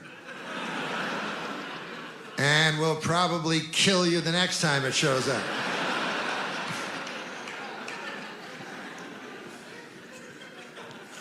That's why I like, personally, I like the ones where the metaphor is true and the literal part is true. Like, they say like beauty is only skin deep. I think that's beautiful because it is like, you know, really what makes a person attractive is what's inside, their friendship, their conviviality, their goodwill, not this optic trick, you know?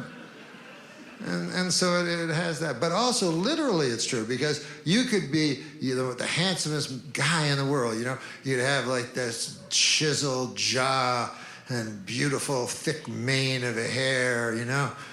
Large shoulders and narrow waist. You guys horny? Is it just me or?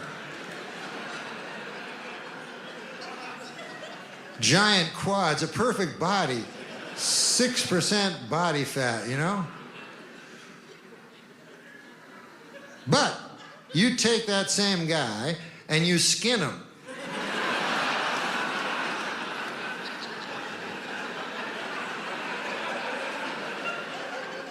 a sudden, he is not so easy on the eye.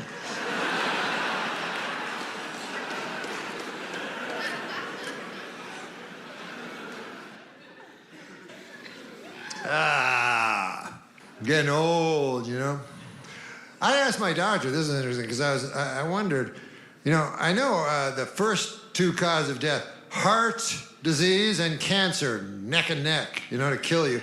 So I said to the doctor, I said, what's the third most common cause of death? What is the third? And he said, complications. I was like, that's like the doctor fucking up. Like, how is that the third? That's the third? You know, you go, hey, Doc, I can't help but noticing my father is dead. And I remember yesterday you said it was a simple operation. And he's like, yeah, we thought it was. It looks simple in the book, I'll tell you that. But you cut open a man, by God, it's all this red stringy stuff and everything. Are you a doctor? You go, no, you wouldn't have. Way too complicated for you. But you worry when you get old, you know? You're concerned, scared. I remember my grandmother, you know, she was like, I think she was like 85 at the time or something. And I looked at her, she was sitting on a chair. I said, hey, Grandma, she had a bruise, right? And I went from her wrist all the way up her arm right to her shoulder. A big bruise, purple, green, and yellow. A third of each. And I said, Grandma, where did you get that bruise? And then my grandmother said, the wind. I said, the wind? And she said, yes, do you remember that gentle breeze yesterday? I was like, yeah, I remember.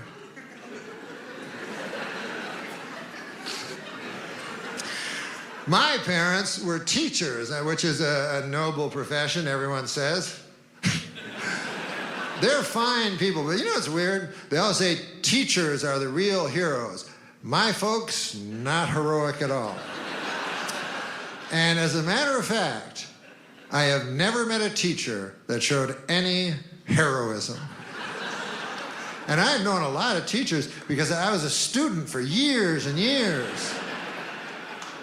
And never once did I go, hey, Barney, man, I was just looking at old man Abernathy.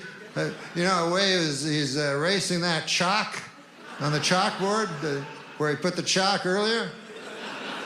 And I was thinking, he cuts a heroic figure, doesn't he? No, me neither. I didn't think that either. I just heard that somewhere.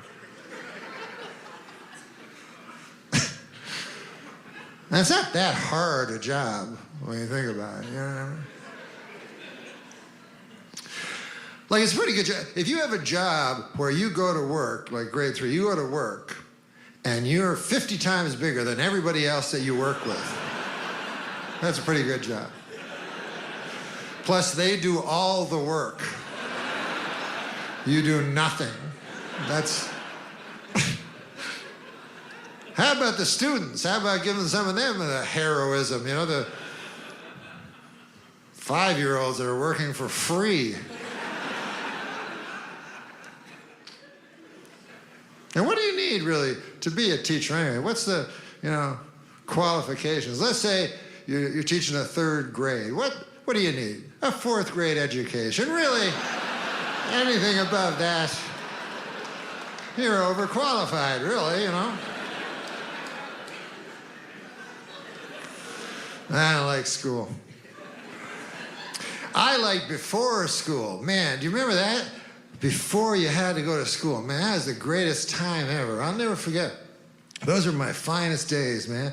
I loved them so much. I remember, like, I'd go over to Sean Kay's house, and I'd have a stick, and that'd be the whole day. I go, Sean, I got a stick. He'd go, God damn, we go play. It was so much fun. And then one day, suddenly I'm in school. They're dragging me in. I remember there were tears, and I'm like, what the fuck? And And there were these windows that made even, you'd look out the window, and sometimes you'd see the stick, you know?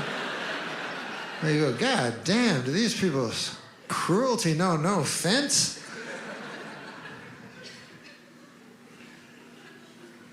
Nowadays, you know, they have the ADD and stuff like that. If a kid's in class, he's like, hey, I'd like to go out. They go, we're going to drug you. And then you won't want to get out and run around in the grass and have fun with the stick. You'll be fine. You'll be good. But anyways, I'm old now, you know. I was young. Now I'm old. Yep. I learned some things in school. But now that I'm old, things scare me, you know, and I think it's the media does it. Like, they go, North Korea, you know, and I don't know, it kind of scares. It doesn't scare me that much, but it's supposed to scare you. But, like, are you really scared? Have you ever woken up, go, ah, and your wife's like, what's the matter, honey? North Korea. A little tiny country way the fuck over somewhere. I'm scared, honey, I'm scared. I'll tell you, Iraq doesn't scare me, North Korea, none of those countries scare me. There's only one country, really, that scares me in the whole country, or in the whole, what do you call it, that's bigger than a country but less than a galaxy? Earth. The entire Earth, there's only one country that frightens me, and it's the country of Germany. I don't know if you guys are students of history or not, but for those of you who aren't, Germany, in the previous century, in the early part, they decided to go to war. And who did they choose to go to war with? The world.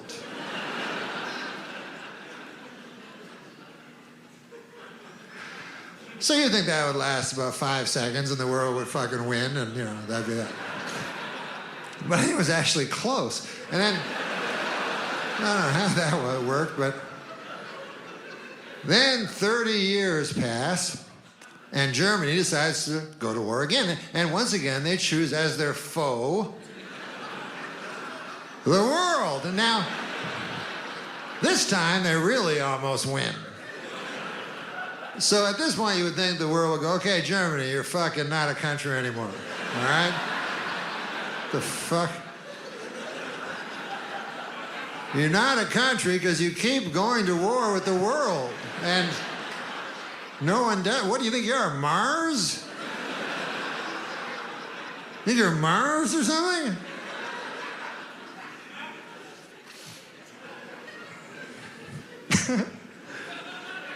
But it's fun to get old, you know? Start watching old things. You know those commercials that are toward old people? You know, like I was watching, for instance, on MeTV, I was watching The $6 Million Man, right? And he was in Paris, he was jumping over the Arc de Triomphe and everything like that.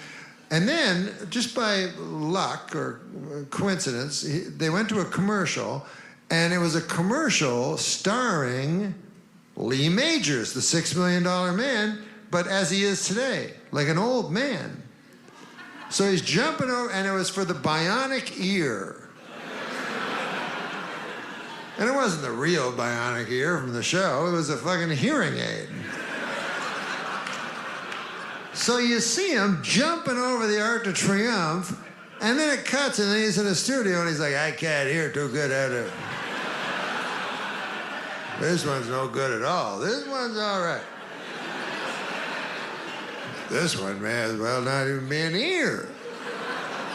And you go, God damn, you can't help but feel sorry for a man like that.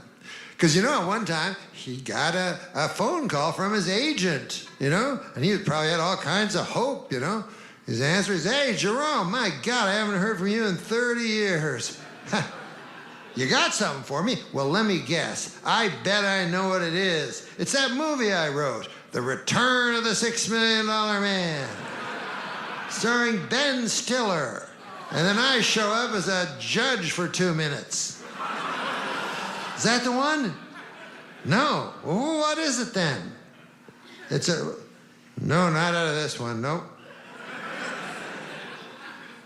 Well, what was that? That's a hearing aid? Well, how much does something like that pay a fellow? It's funny you say that, Jerome, because when you say it, I realize that's only 1/10 what I used to get from a single episode of, no, I won't stop, sorry.